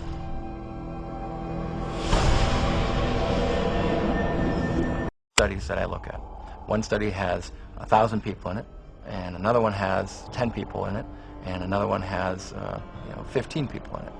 The 1,000-person study showed that the drug was no benefit at all. But the two other studies that only had 10 and 15 people in it showed the drugs were incredibly superior. So what do they say? They say 2 out of 3 studies showed greater benefit to the drug group. Perhaps the most common way of tilting the outcome of a clinical trial is simply not to count the individuals dropping out of the study because of the side effects. In fact, in clinical trials for the antipsychotic Zyprexa, 2/3 of the 2,500 participants had so many side effects they dropped out. Of the remaining 800, 22% reported serious adverse reactions to the drug. And during the Prozac approval trials, of the 11,000 patients tested, only 286, less than 3%, actually completed the short 4 to 6 week trials. In another common practice, adverse side effects are covered up by giving additional drugs that are not part of the study. And some researchers have been known to simply falsify the studies. Case in point, psychiatrist Farouk Abuzahab, former Ethics Committee chair of the Minnesota Psychiatry Society, whose patient he recruited into one of his clinical trials, reported having extreme thoughts of suicide. In his research documents, however, he noted 0 adverse events. 2 days later, she jumped from a Minneapolis bridge to her death. A final way of skewing test data is to hide unwanted drug reactions under less frightening terms. This trick was used in the notorious Paxil Study 329, where such side effects as aggressive events, homicidal thoughts, and homicidal acts were categorized under the word hostility, while under the nebulous term emotional lability were filed suicidal thoughts and actions. In many cases, clinical trials are set up not to look for violence and suicide at all. It is a problem that if these clinical trials don't specifically really ask a lot of questions about the nature of suicidal ideation and how the person feels, and hopelessness and akathisia, if they don't ask those questions very specifically, they're not going to really get that data, and it's not going to come up. Designing biased trials to avoid negative findings, interpreting the raw data to favor your drug, and spinning the entire study to accentuate the positive are just some of the many, many ways to bias a trial. It is this perfect storm of intellectual dishonesty that has led one drug expert to conclude that it can be proven that most claimed research findings are false. But it is the drug companies that own the studies. And when they believe they have compiled enough evidence to convince regulators that their drug is safe and effective, they submit their phase 3 clinical trials for approval. The FDA only requires that 2 clinical trials be submitted, so drug companies can conduct as many studies as it takes to find the 2 that have the best chance at FDA approval. You only need 2 positive trials against placebo, and it doesn't matter if you did 1,000, as long as you get 2. And it's amazing, sometimes they actually don't. They might pool data from another couple of clinical trials in order to get that approved. They don't need to report all their data. They don't need to report all the trials that they do. They only need to report the ones that they want. They can hand-pick whichever one they want and then submit just those couple to the FDA. As FDA Director of the Division of Neuropharmacological Drug Products, psychiatrist Paul Lieber complained, the sponsor could just do studies until the cows come home, until he gets 2 of them that are statistically significant by chance alone, walks them out, and says he had met the criteria. The New England Journal published a study about a year ago showing that many clinical trials that had been conducted and registered with the Food and Drug Administration were never published because they came out showing no significant advantage over placebo. So antidepressants are not as effective as they are being made out to be, and the side effects are not as emphasized as much as they should be. This point was driven home in 2008 by psychologist Irving Kirsch and his colleagues, who obtained every clinical trial ever submitted, published and unpublished, from the U.S. Food and Drug Administration of 4 new-generation antidepressants. The results were both alarming and enlightening. In Kirsch's words, antidepressant medications have reported only modest benefits over placebo treatment. And when unpublished trial data are included, the benefit falls below accepted criteria for clinical significance. In addition to this, volumes of effects associated with these antidepressants have since been discovered, including homicide, suicide, and mass murder. People really don't realize that from the beginning there's been a question of how marginally efficacious these drugs really are apart from placebo. And yet we have horrific side effects. Combine the 2, and where's your risk to benefit ratio? It's down the toilet. But psychiatrists dismissed Kirsch's study because psychotropic drugs are big business, and clinical trials are a big part of that business. Take, for example, Martin Keller, former chair of the psychiatry department at Brown University. lead author of the so-called Paxil 329 study. This clinical trial, which tested hundreds of children on the antidepressant Paxil, found that the drug was generally well tolerated and effective, which in scientific terms is glowing praise. And the study's list of co-authors, 22 of the most prominent key opinion leaders in psychiatry. I mean, that was a lot of people, but they were the who's who of psychiatry, and this was going to be a publication that I think, took them, into the end zone on getting their approval for kids. With the FDA's blessing, Paxil became a blockbuster in the child and adolescent market, with sales of $55 million in 2002. It wasn't until the New York State Attorney General's office sued in 2004 that the truth finally came out.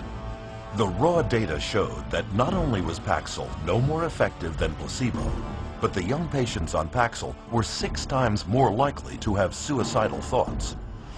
In fact, this data also revealed that 11 of the 93 children on the study developed serious side effects, of whom 7 had to be hospitalized.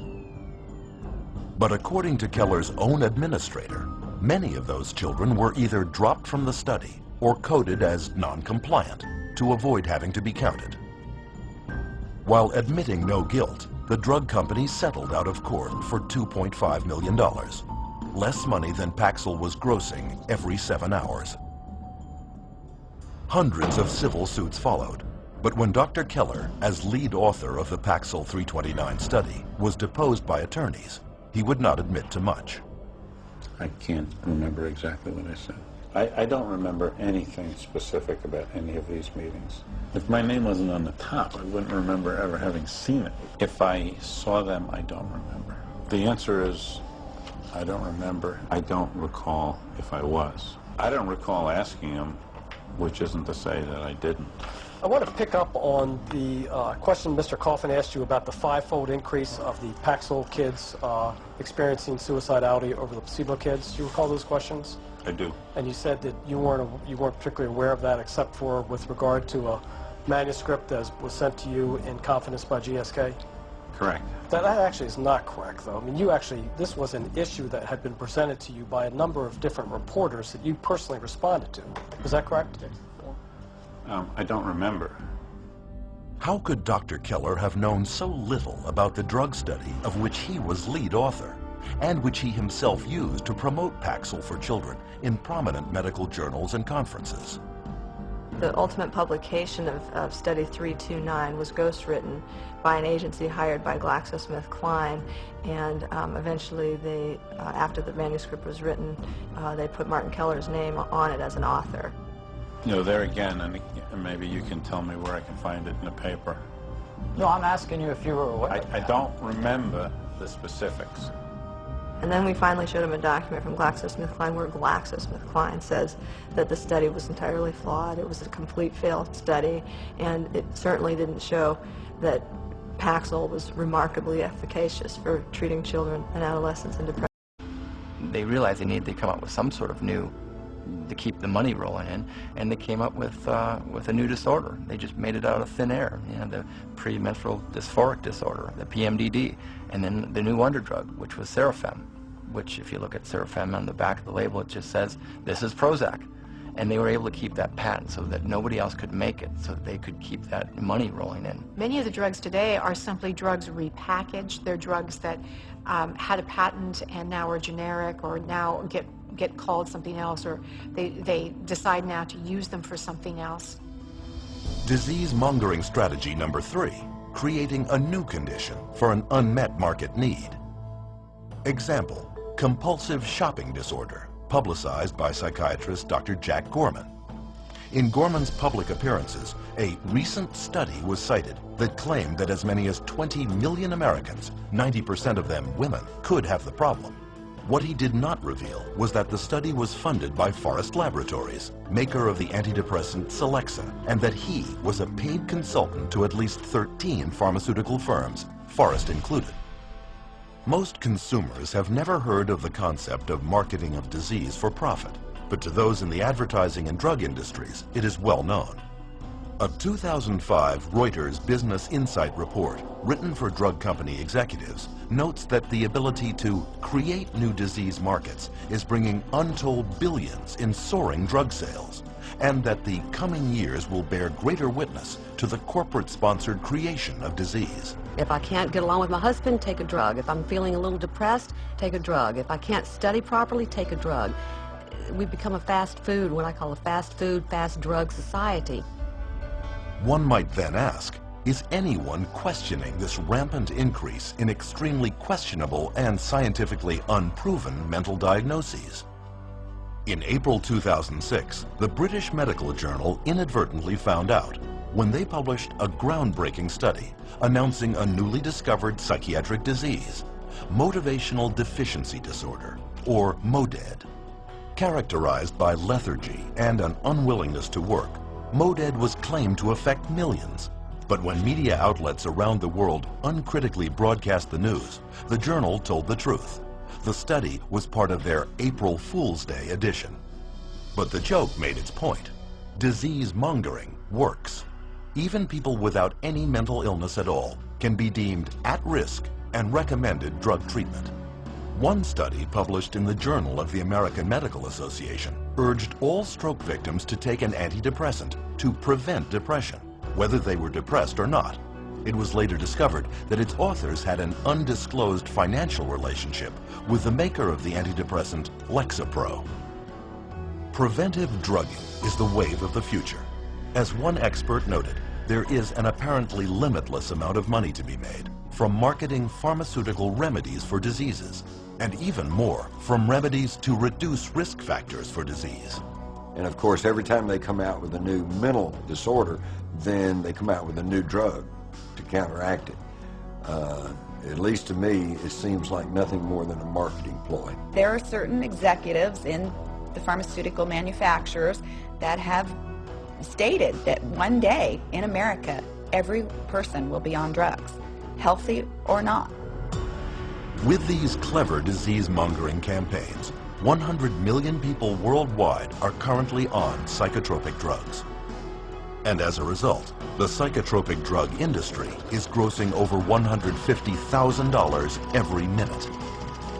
Observed one consumer advocate, you can sell hundreds of millions of dollars worth of a drug, even a bad drug, if you have the right marketing campaign. Which leads us to our next question. Now that disease-mongering campaigns are creating the illusion of widespread mental illness, how safe are the drugs psychiatrists are prescribing to treat it?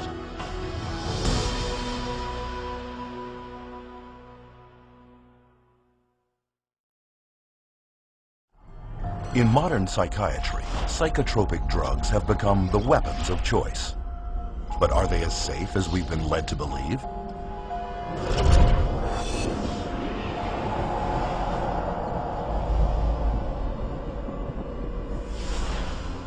International regulatory bodies, such as the United States Food and Drug Administration, require that all drugs be proven safe and effective before they can be released. To accomplish this, pharmaceutical companies must conduct thorough and exacting clinical trials that prove the safety and efficacy of their drugs prior to marketing. At least, that's what's supposed to happen.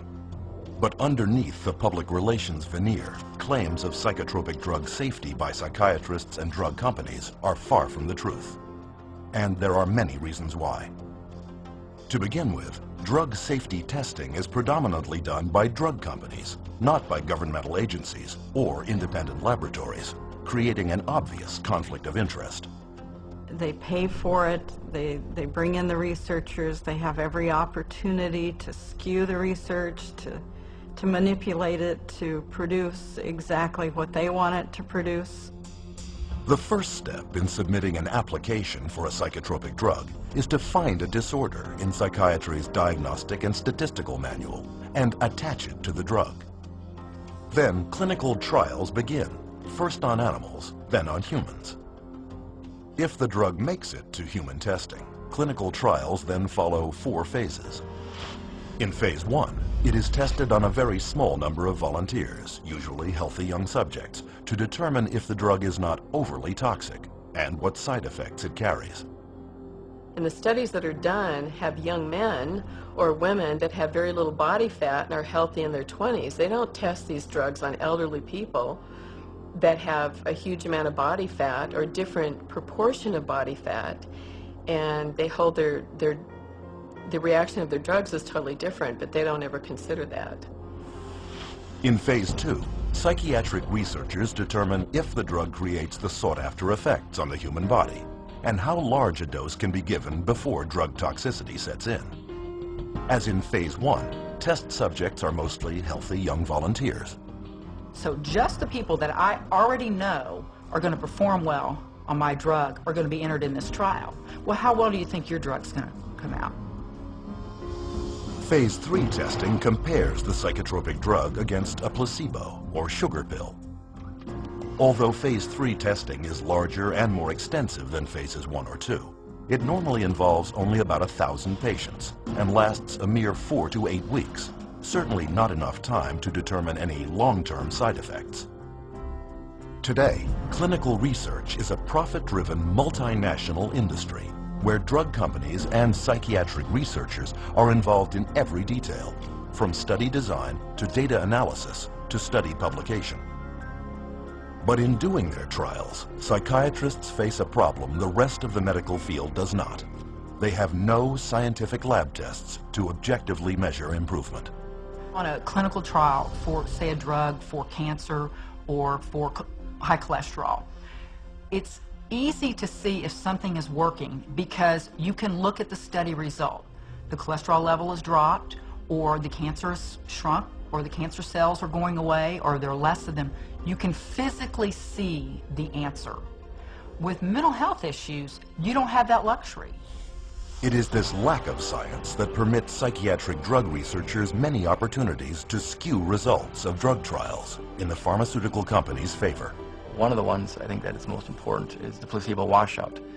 And what that is basically that they give people placebo pill, the sugar pill, and then anybody who says that they feel better, they get rid of them. And so in which case, they already skew the sample of people being included into the study. That's going to stack the cards against the placebo, and it's going to show an artificial greater effect for the drug. The data shows that the people that got placebo did better. And you know what the researchers said? Oh, that's the placebo effect. Well, we want to get those people out of the study. Another trick of the trade involves giving subjects the test drugs prior to the trial and then putting them in withdrawal. Then, after starting the trial, they are put back on the test drug and will either come out of withdrawal and score better, or, if on a placebo, will continue to feel worse. Psychiatrist Richard Borison, for example, took schizophrenics off Haldol to generate active psychosis, then put them back on Haldol during the trial. In spite of this, his study is still cited in psychiatric literature. Another way that they can manipulate the data is unweighted distributions. I have 3. How can you even diagnose a 2-year-old as a bipolar disorder? I mean, how can you diagnose anybody as a bipolar disorder if you want to look at it that way? Because there is no such thing as bipolar disorder, not from a medical standpoint. It's not like you can find a cell in a person that shows that they have bipolar disorder. It's not like they have a fever or run a temperature, like if they had a physical illness. This is a behavioral definition only. In other words, a human being sat there and made a subjective decision that this person has this so-called condition. Today, nearly 1 million children are diagnosed as bipolar, making it more common than autism and diabetes combined. In 2007, 500,000 children and teenagers took at least one prescription for an antipsychotic, including 20,000 under the age of 6. Antipsychotic drugs, powerful chemicals designed originally for only the most seriously mentally troubled, are now a $22.8 billion industry. If you spent days reading the newest DSM, you would be able to diagnose every human being that you ever saw. And with the diagnosis comes a treatment. The DSM most definitely helps in the prescribing of drugs. It legitimizes the process of pulling out the prescription pad, because here is this disease entity The disease entity is addressed with this medication. And the DSM is in the service of making things reductionist into very simple, simplistic ways of looking at things. That makes it easier for the pharmaceutical company to create a medication for. The only thing that we've left out of that equation is the person. And the average person is completely unaware that psychiatric diagnoses are not medical, but merely voted on behaviors. Which leads us to our next question. How do psychiatrists take these invented disorders and get people to believe they have them?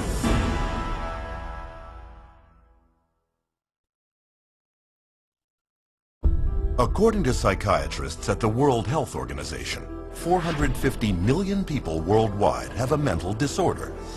3 times the metropolitan populations of Tokyo, New York, Los Angeles, London, Paris, Mexico City, Mumbai, Milano, Madrid, Toronto, Washington, Athens, Melbourne, Hong Kong, Singapore, Rome, and Berlin combined. Are there really this many mentally ill? Or is this just a case of good marketing?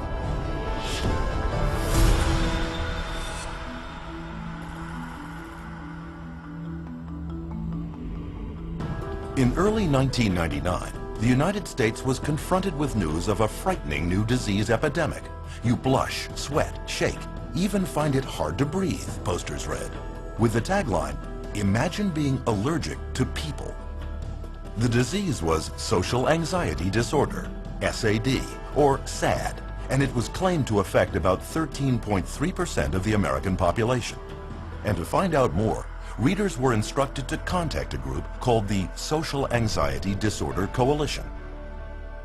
What the public was not told was that both the coalition and the campaign were created by a public relations agency and bankrolled by a drug company. Later that year, while the campaign was making millions of people aware of this previously unknown disease, the antidepressant Paxil became the first drug approved by the FDA for the treatment of social anxiety disorder. Psychiatrists such as Jack Gorman of Columbia University and Murray Stein of the University of California at San Diego signed up as psychiatric frontmen for Paxil's ad campaign. And within 3 years, Paxil shot from 3rd place in its drug class to 1st. Paxil's product director would later boast, "Every marketer's dream is to find an unidentified or unknown market and develop it." That's what we were able to do with social anxiety disorder. Paxil's competition took notice. That same year, Pfizer got FDA approval to sell its antidepressant, Zoloft, for treatment of post-traumatic stress disorder. They too hired a public relations firm to create their own psychiatric front group and paid psychiatrists to spread the word about the disorder. This campaign would claim that 1 person in 13 would develop PTSD over the course of a lifetime, and this included anyone witnessing a violent act, natural disaster, or distressing event. And as with Paxil, sales of Zoloft skyrocketed. For the psychiatric drugs, the goal is to have as many people on them as possible. So the way to do that is to convince normal people that they have some defect or mental disease or condition that requires treatment. So I mean that's the way they do it. They hire these big marketing companies that come up with these campaigns. We're going to tell you about your disease so that you can lead a happier, healthier life. Oh, and by the way, we have a drug too that helps to treat this disease. This practice of selling sickness is known as disease mongering, a term defined by the late journalist Lynn Payer as trying to convince essentially well people that they are sick, or slightly sick people that they are very ill. On Madison Avenue, disease mongering is accomplished through a strategy known as condition branding, where mental illness is pitched just like cars, beer, or laundry detergent.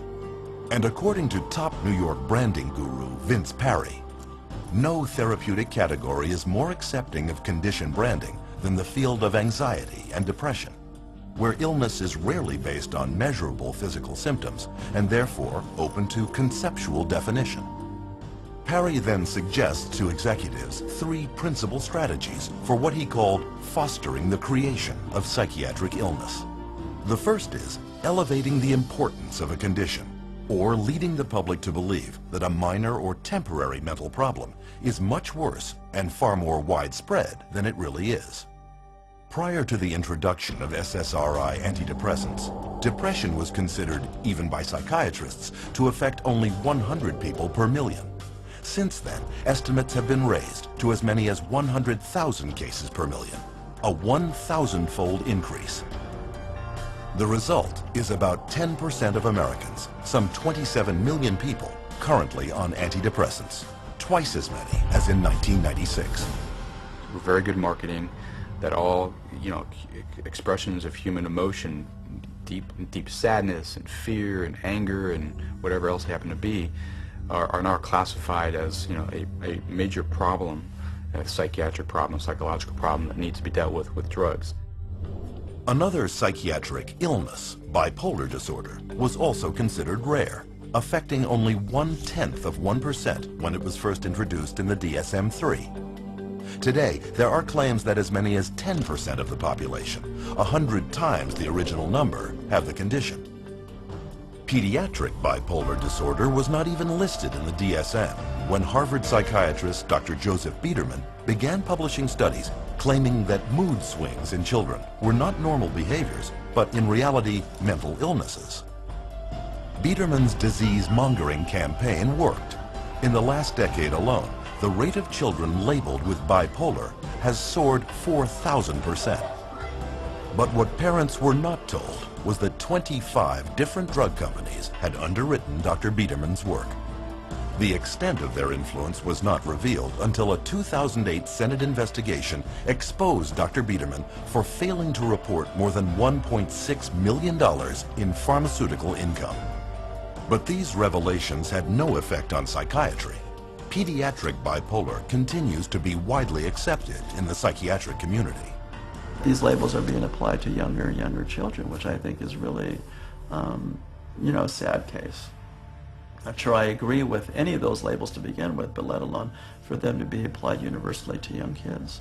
This idea that childhood itself is a psychiatric disease is simply based off some completely unsubstantiated idea that got printed in the psychiatric manual, and there's no science behind it whatsoever.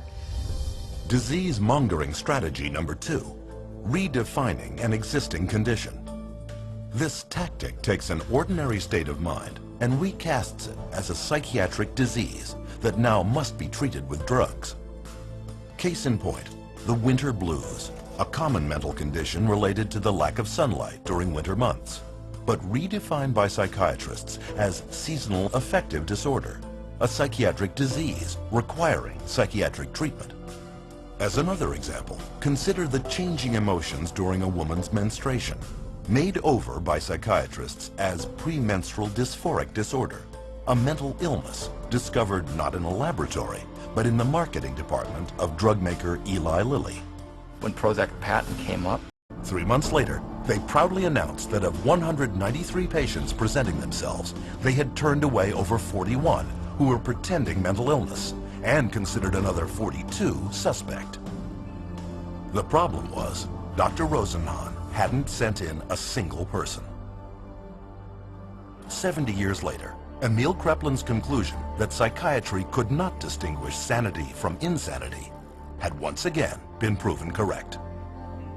In his study, Rosenhan concluded, any diagnostic process that lends itself too readily to massive errors of this sort cannot be a very reliable one.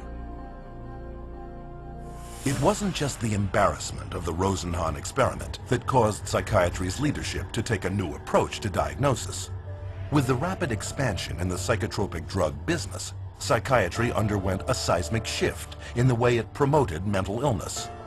And the third edition of the DSM, spearheaded by psychiatrist Dr. Robert Spitzer, took a decidedly brain-based biological approach. Unlike its predecessors, the proposed DSM-3 assumed that mental problems derived from physical abnormalities of the brain. And instead of describing possible psychological causes for mental distress, DSM-3 would simply provide clinicians with checklists of symptoms. However, these descriptions were broad enough to apply to anyone at any time of life. With no science to back them up, these newly proposed disorders and the checklists that went with them were subject to intense negotiation, compromise, alteration, and heated debate. Psychiatrist David Schaffer, who attended the DSM-3 conference, observed, people would shout out their opinions from all sides of the room, and whoever shouted loudest tended to be heard. My own impression, is coming straight from England, was it was more like a tobacco auction than a sort of conference. Many committees are established to determine what should and shouldn't go into the DSM, the current revision. And a lot of the committee activity is based upon, could be personal bias, political pressure, the trend that may be in vogue then, and other things that are non-medical. Well, in the DSM, I mean, they vote in diseases. I mean, they get together, the panel of psychiatrists look and decide, is this a disease or is this not a disease? How many of you agree this should be a disease? They have a show of hands. They said 20 people in the room, 12 vote for it, 8 vote against it. Bingo. They have a disease. Tell me that that's science. One psychologist reported that during discussions of the proposed criteria for masochistic personality disorder, Spitzer's wife protested about one symptom of the disorder, to which Spitzer responded, "Okay, take it out." Scientific or not, once a disorder is voted into the DSM, it is very hard to vote it out. On rare occasions, however, this too has occurred. Homosexuality, a mental illness according to DSM 1 and 2. After gay rights activists picketed their 1973 convention, the American Psychiatric Association buckled to political pressure and decided by a mail-in ballot of its member psychiatrists to remove it from DSM's next edition. What happened? It wasn't like, there's some objective evidence that at one point it was a disease and we cured the disease and now it's a lifestyle choice. No, it was cultural. We became more liberal in this country and decided, okay, it's fine. Whereas, 50, 100 years ago, it wasn't fine, it was a problem. But that's not medicine. That's something else. And the psychiatrists who wrote the DSM-3 knew it, as Robert Spitzer would admit to the BBC many years later. What happened is that we made estimates of prevalence of mental disorders totally descriptively, without considering that many of these conditions might be normal reactions, which are not really disorders. That's the problem. But instead of learning from their mistakes, the American Psychiatric Association published the DSM-4 in 1994. And it was even bigger, with 374 different diagnoses amongst its 886 pages. The new edition more than tripled the number of mental illnesses listed in the DSM-1. This rapid expansion in the number of psychiatric diagnoses may not help the patient, but it benefits many others. Once a diagnosis has been created, it enters the professional curricula. Specialists emerge to treat it. Conferences are organized around it. Research and publications cover it. Psychiatrists formulate their patients' symptoms to correspond to it.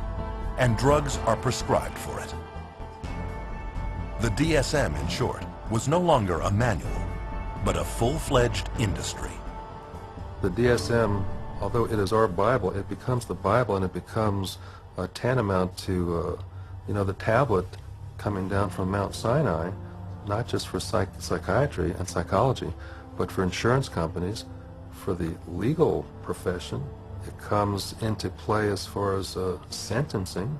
It comes into play as far as custody decisions. So non-scientific information is used to make some radical, life-altering or life-ending decisions. The danger of all these psychiatric diseases is that anyone walking the earth today could be labeled as having a mental illness. Using the DSM, psychiatrists at Harvard University have declared that half of everyone on earth will be mentally ill in their lifetime. One prominent Harvard psychiatrist, Dr. John Rady, goes a step further, arguing no one is truly normal. Though the American Psychiatric Association has quietly acknowledged the lack of evidence for Joseph Schildkraut's chemical imbalance theory, the claim is still flogged in the media and passed on to patients every day. And although you are not likely to hear it in the general media, psychiatrists readily admit that the disorders listed in the DSM have no proven pathology and therefore cannot be called medical diseases.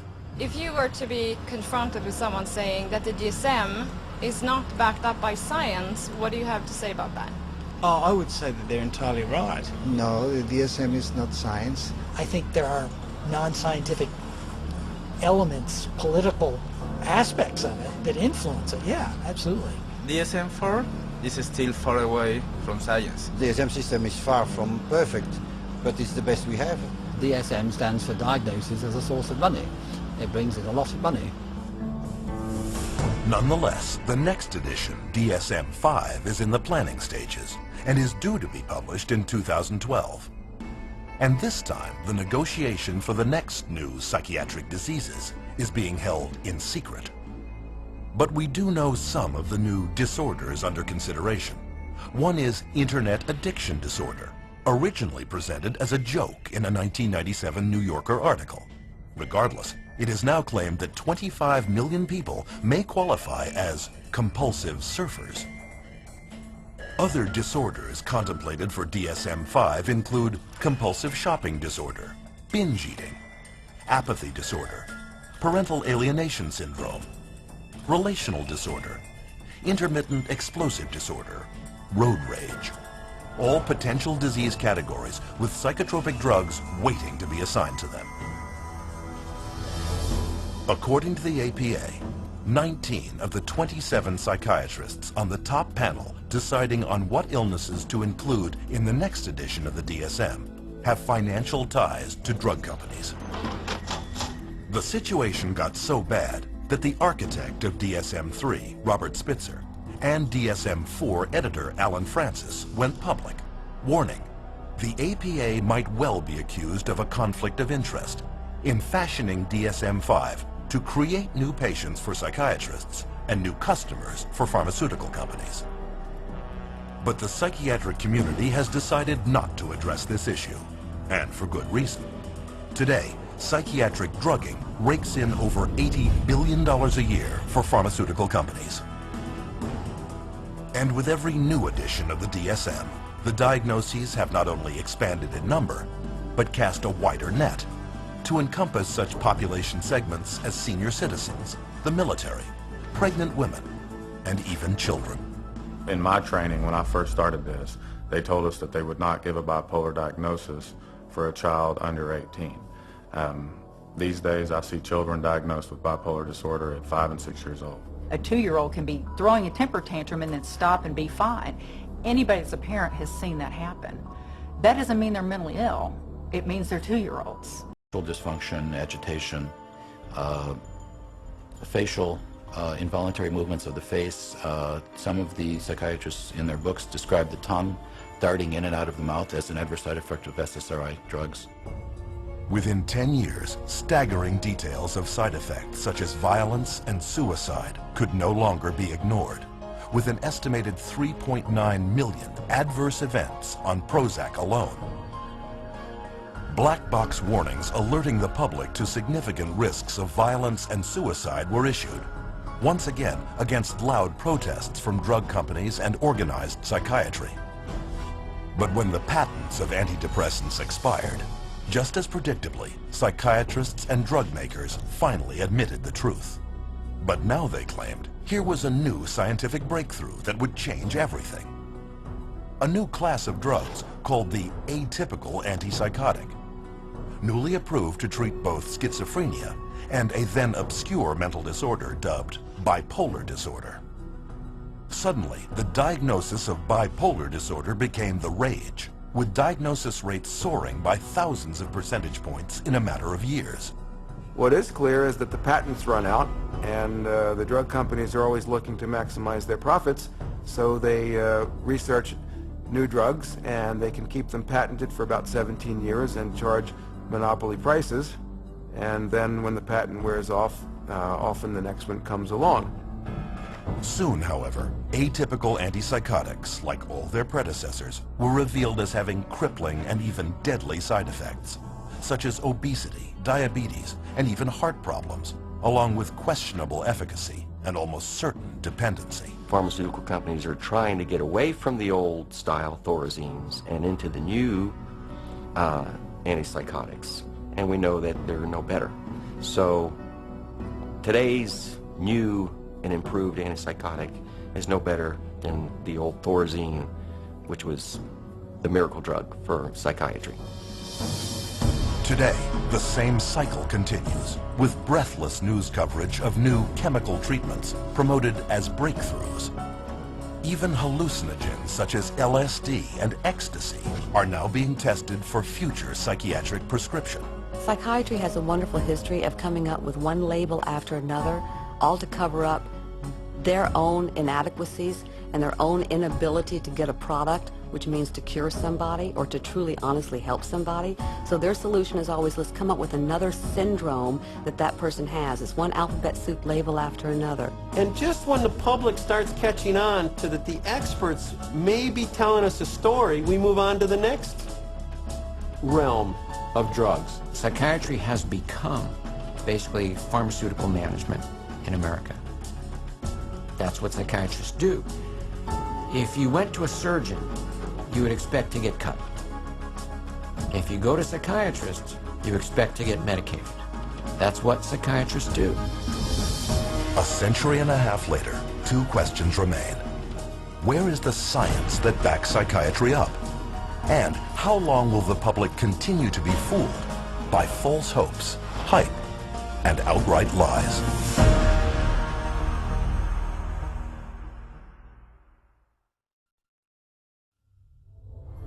Psychiatrists have long desired to be viewed on a par with medical professionals. But whereas regular physicians have diagnostic tests to prove or disprove illness, psychiatrists do not. There is no objective testing in psychiatry. There is no blood test, there is no urine test, there is no biopsy. There's nothing that objectively proves that there's anything physiologically or biochemically wrong that's creating your symptoms. With cancer, you can do a screening and it's there or not. You can look at the cells and you can tell if it's there. Different diseases, you can look at it and you can see it under a microscope, or you can see it in an MRI, or you can see it in a CAT scan. With mental health, you can't see it. You can't be diagnosed in a medical procedure. It's all subjective. So the question becomes, without any scientific lab tests showing the presence or absence of mental problems, how does psychiatry's diagnostic system work? And how did it become so prevalent?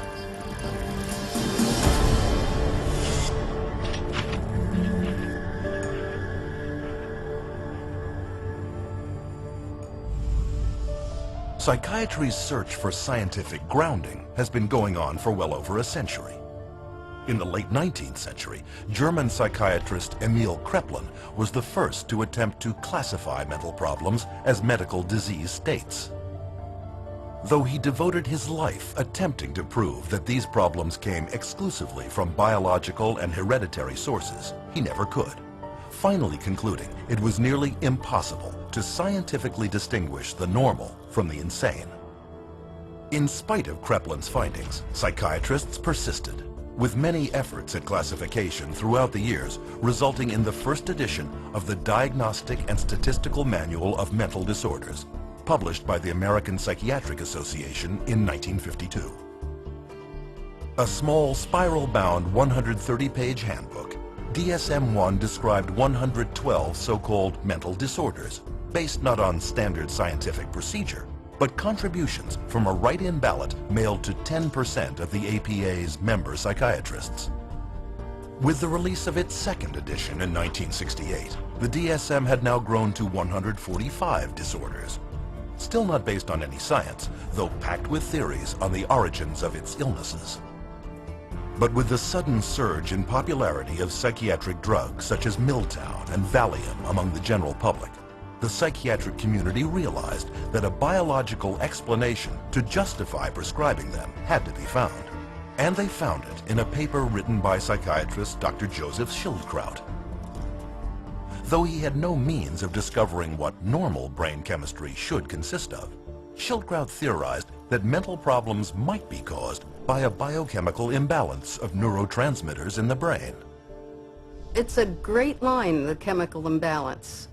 There's no evidence for it. There is no way you can measure or document that such a thing occurs in the first place. There are no lab tests to see what your neurotransmitter levels are or how much you need and how off your balance is. Chemical imbalance sounds good, sounds scientific, but whereas, as we know, there isn't any way to measure what the balance is. There is no identifiable chemical imbalance in the human brain other than the chemical imbalance that comes from putting a medication in that brain.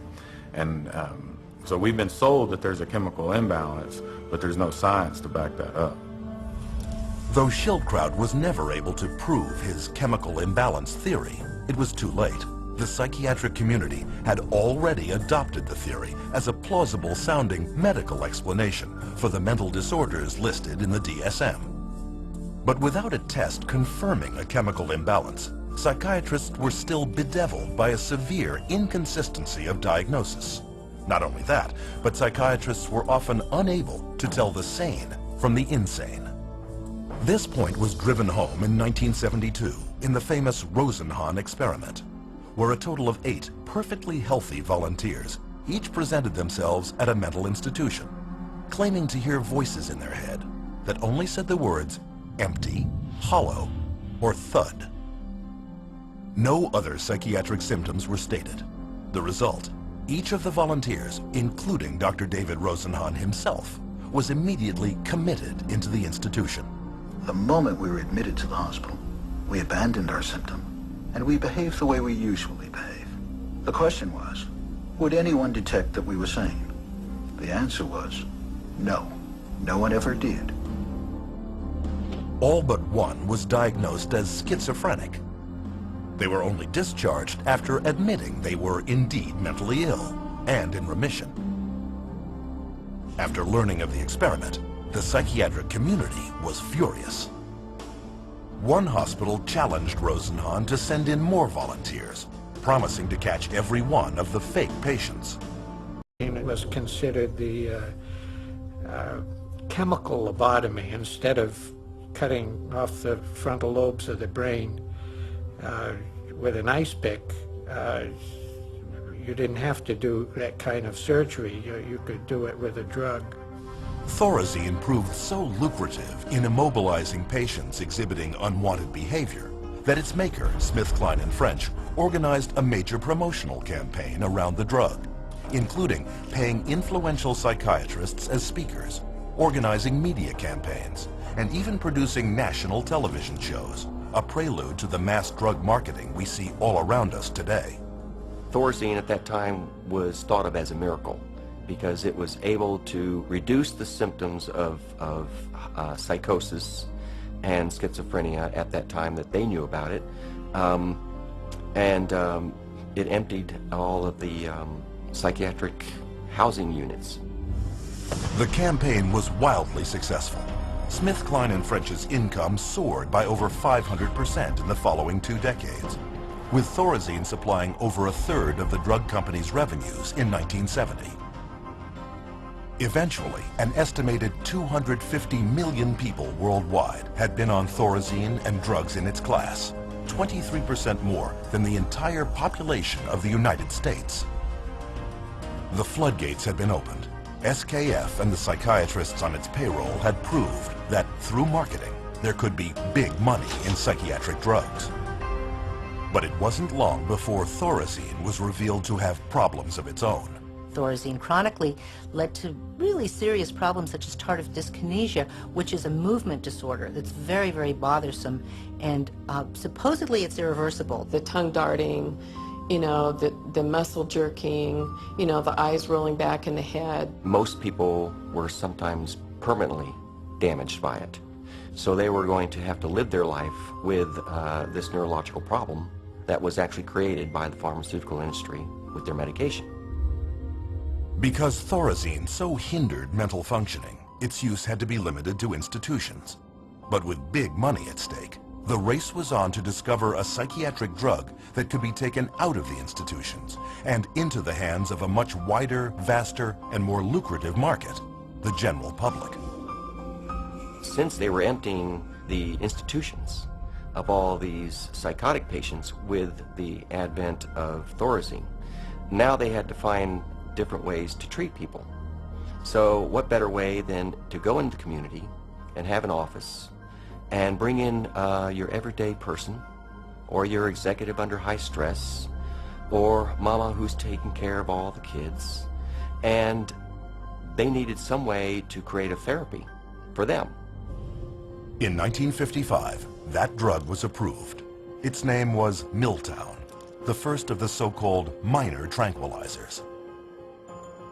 But to sell their new class of psychiatric drugs to the public, psychiatrists and drug companies first had to reposition them as working on a disease process, rather than just as sedating or restraining agents for undesirable human behaviors, as Thorazine had been. To do this, they began a marketing blitz on their colleagues, placing print advertisements in professional publications, such as the American Journal of Psychiatry. Prominent psychiatrists were then hired to spread the word to the rest of the medical field. Few knew that Nathan Klein, one of the most influential psychiatrists of his time, was being paid by the drug industry when he proclaimed that tranquilizers such as Miltown were equal in importance to the introduction of atomic energy, if not more so. Free samples were shipped to psychiatrists and physicians to get patients started on the drug. A year later, the marketing rollout hit the public, and Miltown soon became the first blockbuster psychiatric drug, not just for those incarcerated in an insane asylum, but for the mainstream public. Miltown was marketed to pregnant women, stay-at-home moms, and busy white-collar office workers, who called it executive Excedrin. So it opened up a door for community-based mental health, whereby the psychiatrist could then have a role.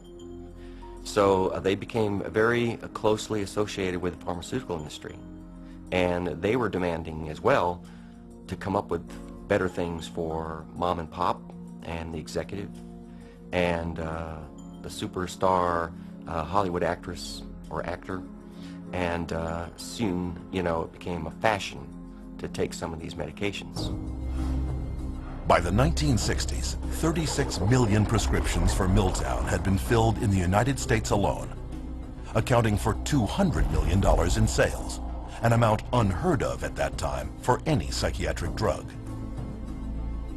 Miltown's success led to the introduction of many more psychiatric drugs aimed at the general public throughout the 1950s and 60s. One such drug was Valium. Launched to the delirious acclaim of psychiatrists and the press, Valium was so widely prescribed to stressed-out housewives that it even acquired a nickname, Mother's Little Helper. Lost amidst this hoopla was strong and well-documented early evidence that tranquilizers also came with serious, life-changing side effects. Miltown, for example, was soon labeled by the 1962 President's Advisory Commission on Narcotic and Drug Abuse as more dangerous and addictive even than cocaine or methamphetamine, and fell quickly out of use. But the psychiatric community ignored these warnings. Pandora's box had been opened, and with their new pills, they were no longer caretakers of the insane. They were real doctors administering drugs to patients, and their backward logic was, if the drugs did indeed shut down mental symptoms, weren't they therefore addressing some physical disease in the brain? Within years, this reasoning enabled psychiatry to undergo a profound change. Psychiatrists were no longer caretakers, they were doctors.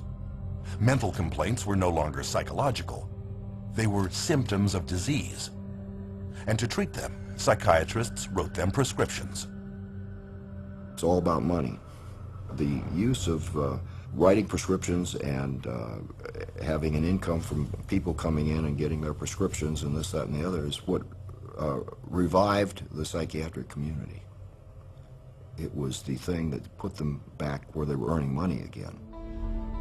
Business was going so well that a group of prominent psychiatrists met in Puerto Rico in 1967 to lay out the expansion of psychotropic drug use for the year 2000.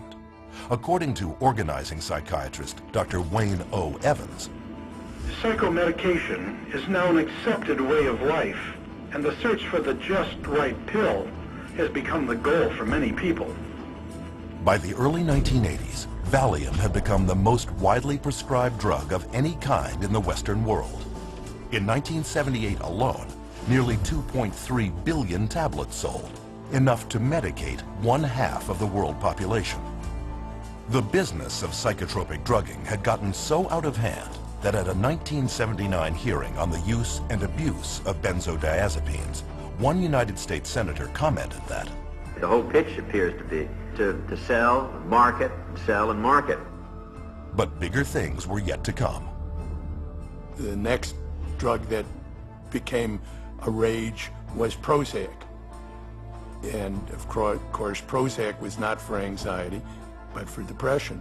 And all of a sudden, the diagnosis of depression starts multiply. The number of people who are diagnosed as being depressed starts multiplying substantially. Prozac was released amid great fanfare, with tales of miraculous recoveries, sick minds made well, and ruined lives restored. And all with almost no side effects or addiction, or so its manufacturer claimed. Many new antidepressants quickly followed, also pitching instant psychological relief with little downside. And with this, mainstream psychiatry abandoned psychotherapy for pharmacology forever. In a bold and effective marketing coup, the world was told that these new antidepressant drugs were not just for the depressed, but lifestyle drugs for a choose-your-mood society. But almost immediately, evidence emerged that claims of universal safety and effectiveness were far from the truth. The adverse side effects of this class of drugs includes things like sexual. There is no denying that psychological and emotional problems, even severe mental distress, can affect most anyone. But does this mean we are all insane?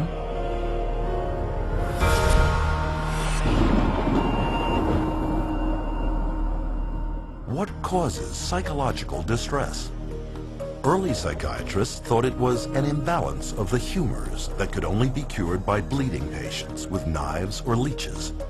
Other psychiatrists believed mental problems came from organs like the tonsils, the stomach, and the spleen, and cut them out. Later were attempts to alter brain function, but these efforts also failed. Today, psychiatrists tell us that the way to fix unwanted behavior is by balancing brain chemistry with a pill. Did they get it right this time? They say you have a chemical imbalance of serotonin and dopamine, but there's never been a study to ever prove that, ever.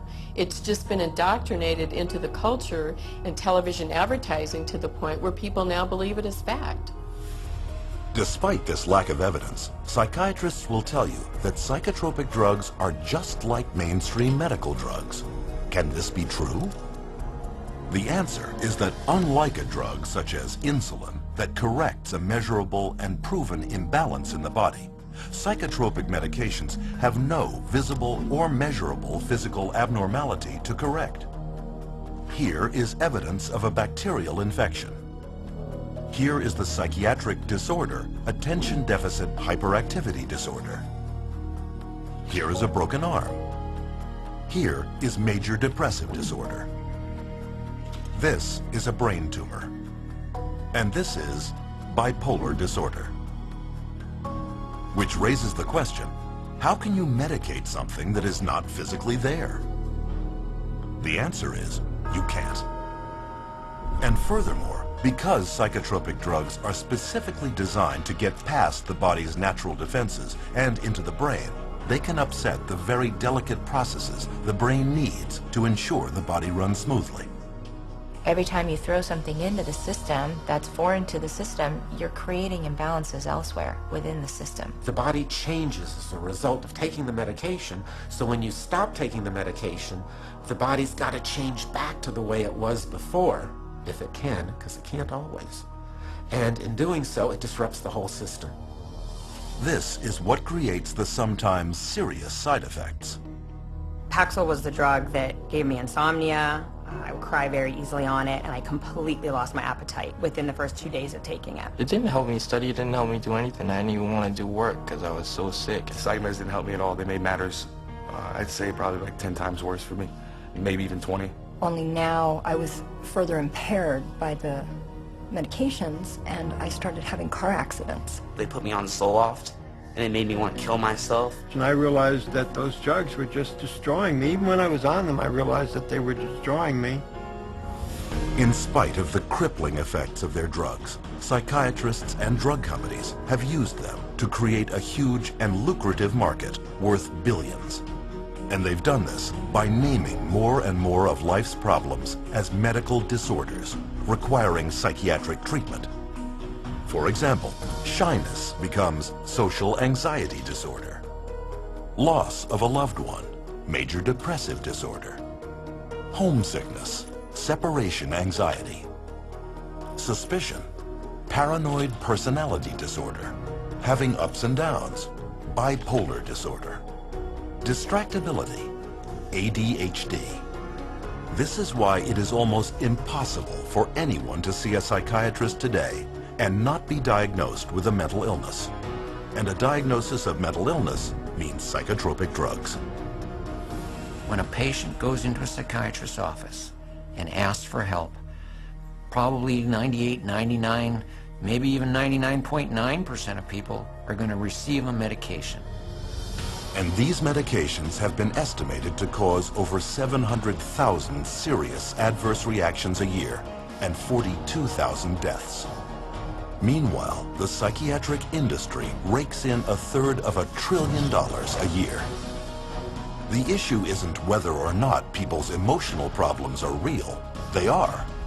What we really should be asking is, how did psychiatrists convince people that these problems were signs of mental illness?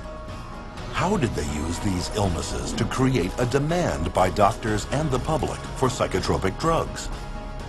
And how did these drugs, with no known curative powers and a long list of side effects, become the standard treatment for every problem in life?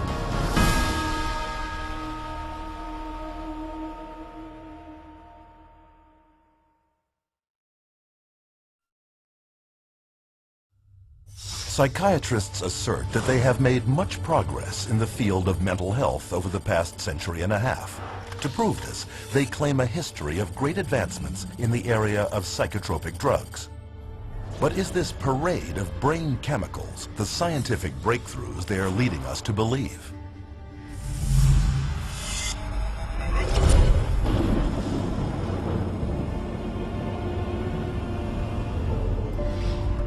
Modern institutional psychiatry has depended on psychotropic drugging since its earliest beginnings in insane asylums during the 19th century. During that period, psychiatrists functioned almost exclusively as attendants, promising to cure the seriously mentally ill. But as they could not, they were not regarded by mainstream medicine as real doctors. Other physicians considered psychiatrists as almost a doctor. Okay, because they weren't doing medical stuff. So to increase their status, they needed to become much more scientific. They need to prove that this is a legitimate scientific field. This is a legitimate medical profession. So they start medicalizing everything. To control behavioral outbursts amongst inmates, psychiatrists employed early psychotropic drugs, such as morphine and opium. But contrary to their claims, these drugs cured nothing and proved to be highly addictive. This led to a whole new generation of dependence, a solution far worse than the original problem. But the attempts to control objectionable behavior continued, and by the turn of the 20th century, phony cures for mental illness, such as heroin, could be found being peddled throughout the United States and Europe. Even psychologist Sigmund Freud played a major role in the creation of the cocaine industry in the Western world, writing many glowing articles promoting its use for spiritual distress and behavioral difficulties. Freud, as a psychoanalyst, he for a while was promoting cocaine as being a panacea for all kinds of problems. Freud later wrote, The psychic effect of cocaine muriaticum consists of acceleration and lasting euphoria, produced no compulsive desire to use the stimulant further. What Freud did not reveal was a significant conflict of interest involving two rival pharmaceutical giants, Merck and Parke-Davis, both paying him to endorse their respective cocaine extracts. Sigmund Freud's early psychotropic drug marketing campaign helped create a major cocaine epidemic throughout Europe at the turn of the century. Clearly, another happy pill would have to be found. It wouldn't take long. Psychiatrists in the first half of the 20th century next turned to amphetamines. As before, the hype subsided into unavoidable proof that the drugs not only were ineffective, but highly toxic and addictive. Each fad followed the same pattern. First, the drug would be hailed as a medical breakthrough for mental problems. Then increasing reports of serious side effects would trickle in. Finally, after years of denial, when psychiatrists and pharmaceutical companies could no longer deny the dangers of the drug, they would abandon it in favor of their next wonder drug. Though none of their drug therapies had ever proven to cure anything, psychiatrists continued their search for a magic bullet that they supposed would cure all. And in 1954, their dream, they believed, was realized with the introduction of psychiatry's first so-called miracle drug, chlorpromazine, better known as Thorazine. Originally designed and tested as a synthetic dye, then as an anti-parasitic in pigs, Thorazine was accidentally discovered to shut down human motor controls. One of the first papers promoting its psychiatric use stated, the aim is to produce a state of motor retardation, emotional indifference, and somnolence. Thorazine. They would create a community-based center where people diagnosed with schizophrenia could go. It was going to be non-drug oriented because he didn't believe that psychiatric drugs were the answer to schizophrenia. It provided a place to where there could be people there who would be supportive and be there during the time they have a crisis. Instead of medicating them, be there with them and help them through it. And the results were staggering. Soteria residents did significantly better than their peers who were on drugs, with far fewer readmissions. The success of Soteria House proved that understanding and compassion could relieve mental turmoil far better than psychiatric treatment, and without the nasty side effects. But despite this, Dr. Mosher's breakthrough would soon be utterly rejected by a psychiatric community dependent on psychotropic drugs and pharmaceutical money. In Dr. Mosher's 1998 resignation letter to the American Psychiatric Association, he wrote, "Psychiatry has been almost completely bought out by the drug companies. We condone and promote the widespread use and misuse of toxic chemicals that we know have serious long-term effects. Is psychiatry a hoax as practiced today? Unfortunately, the answer is mostly yes." When people ask me about why aren't there more places to get this type of treatment and why is biopsychiatry kind of taken over, if they were effective, why did they go away? And I really think that it goes back to the question of money. Between political pressure exerted by the psychiatric establishment and a lack of funding, refuges like Soteria are few and far between. But they can be found, and the truly troubled can and do recover. But what about common, everyday mental or emotional distresses, such as depression or mood swings? Without using psychiatry, how can we treat those? It's easier than one might think, since there is ample evidence that well over half of all psychiatric problems are actually caused by an underlying, undetected physical condition. I would say nearly 100% of the time when someone comes in wishing to get off of an antidepressant, I find some underlying issues that weren't addressed originally that may have contributed or else caused their mood disorder. And you start to look at all the different factors in their life, a lot of times you can find that there's multiple different reasons that someone's not feeling well. Viruses can cause depression. digestive issues can cause depression and anxiety. Iron deficiency is very connected to depression. One of the effects of pesticide poisoning is depression. Little children, if they get a streptococcal infection, can become obsessive and compulsive. I've seen people with bipolar disorder, manic depression, who have food allergies. Pretty much any kind of psychiatric problem can be associated with a low thyroid state. A ton of difficulties that a person has that can manifest itself as a supposed mental illness, but you fix the hormone, you fix the gland, you fix the nutrition. Miraculously, you can also fix the quote-unquote mental illness. Why a psychiatrist cannot get to the root of a person's problem, that's the million-dollar question. I have absolutely no idea. They could. They learn it in school. They could just as easily run a blood test as I could run a blood test. They could run all the diagnostic tests I can. They study anatomy, physiology, pathophysiology. They just choose on their own to treat symptoms. What about others whose psychological problem is not due to an underlying physical problem? Divorcing parents, a change in babysitters, moving in the middle of a school year. Those can cause disruptions in the normal flow of sitting in a class and paying attention. Good things are seen as stressful as bad things. Buying a house can be as stressful as losing a house. Getting married can be as stressful as getting divorced. But it may be some situational anxiety, situational depression that would have resolved on its own years ago. And the patient's been on medicine for years. Well, it is ridiculous to think that normal depression or grief from normal life circumstances should be treated with medication. We didn't think this way before we had them, because people just took it for granted that life was difficult at times. It was stressful, painful, and, you know, difficult emotions, be they anger, pain, sadness, grief. All these things are normal reactions, and to cover that up with medication is really to turn your back on what makes us human beings, which is our emotions. Of course, serious mental problems do at times require the assistance of others. But because of the massive money power of pharmaceutical companies that keeps paid psychiatrists propped up in positions of influence over the public, the media, and the rest of the medical field, the only treatment you will ever hear of is psychotropic drugs.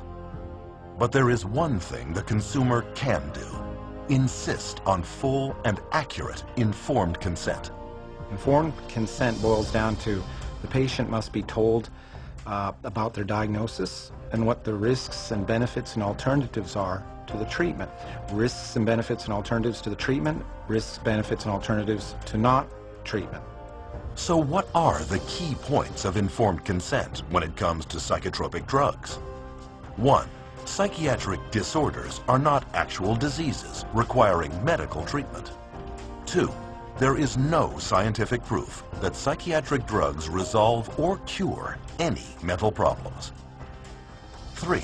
Psychiatric drugs mask symptoms and come with severe short and long-term side effects.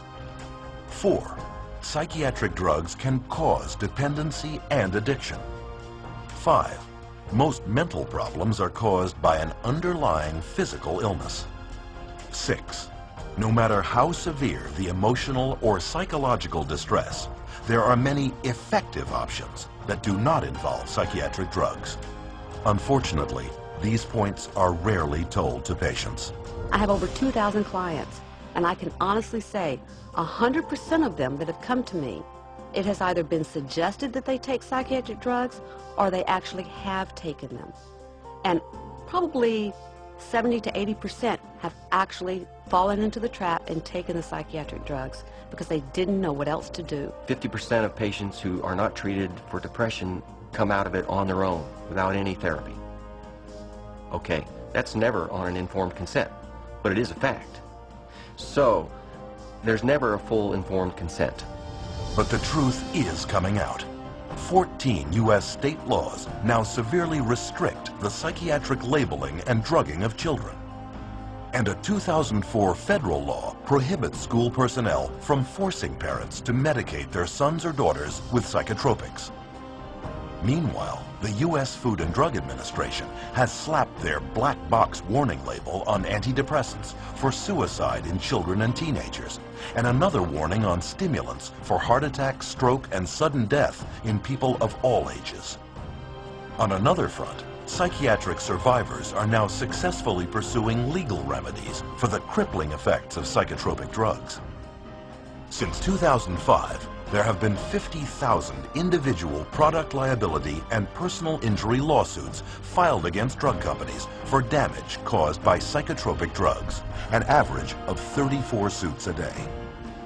Eli Lilly, accused of illegally marketing its antipsychotic Zyprexa, has paid out more than $2.5 billion in settlements to 34 states and 31,000 plaintiffs. In 2009, drug maker Pfizer agreed to forfeit over $2.3 billion, in part for colluding with a psychiatric front group to illegally market its antipsychotic, Geodon.